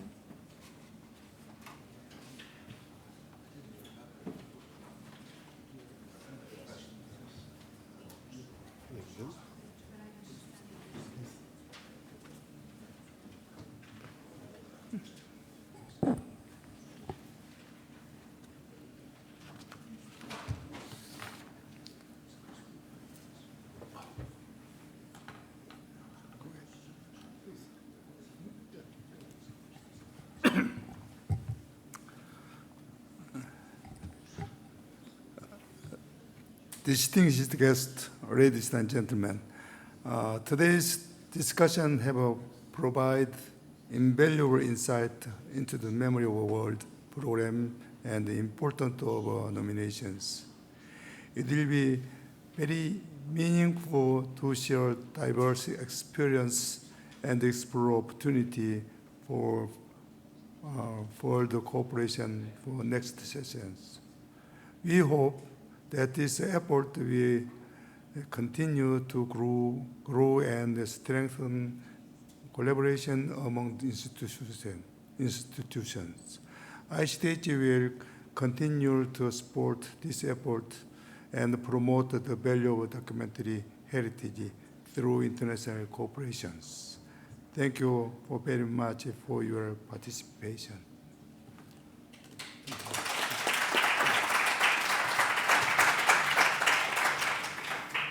Okay, so the final word is mine. Okay, I will be short, as we close this opening session, I would like to thank all of you for being here today, and also for our colleagues online on Facebook for joining this workshop. It's a pleasure to welcome such a distinguished group of colleagues and to begin these days of exchange in the spirit of cooperation that the Memory of the World program inspires. So this morning has reminded us that the documentary heritage is not only something we preserve, but something we share. The presentations and reflections we have heard have shown how valuable it is to look at heritage through a collaborative lens, especially when we are considering joint nominations that reflects connections across borders, institutions, and historical experiences. And for EURBICA, this is especially meaningful. We believe that cooperation is not simply a practical tool. I think it's part of the very identity of our archival community. Many of these documents that matter most of our shared history were created in contexts that transcend national boundaries, and they deserve to be approached in the same spirit. As president of EURBICA, I have seen firsthand how these partnerships not only strengthen individual institutions, but also enrich our collective understanding of Europe's past. I would like to thank again our host in Spain, our partners from International Center for Documentary Heritage, and all the speakers who have helped launch this workshop so strongly. Your contributions have set the right tone for the days ahead, thoughtful, open, and ambitious. A special thanks also to the experts who have traveled from afar to share their insights with us today. We now look forward to the next sessions with great interest. Over the coming days, I'm confident that the discussions will deepen on our understanding, strengthen our partnership, and help transform ideas into future nominations. That is what makes this workshop important. Not only the knowledge shared today, but the collaboration that will continue behind it. The nominations we find here have the potential to bring new attention to Europe's shared documentary treasure. In the end, what matters is what it connects us to the past and prepare us for the future. Let us carry forward the energy of this morning into the work ahead, building the relationships and the proposals that will make a real difference. Thank you again for your presence, your commitment, and your trust. I wish you all a productive workshop and many fruitful conversations in the day ahead. Thank you very much.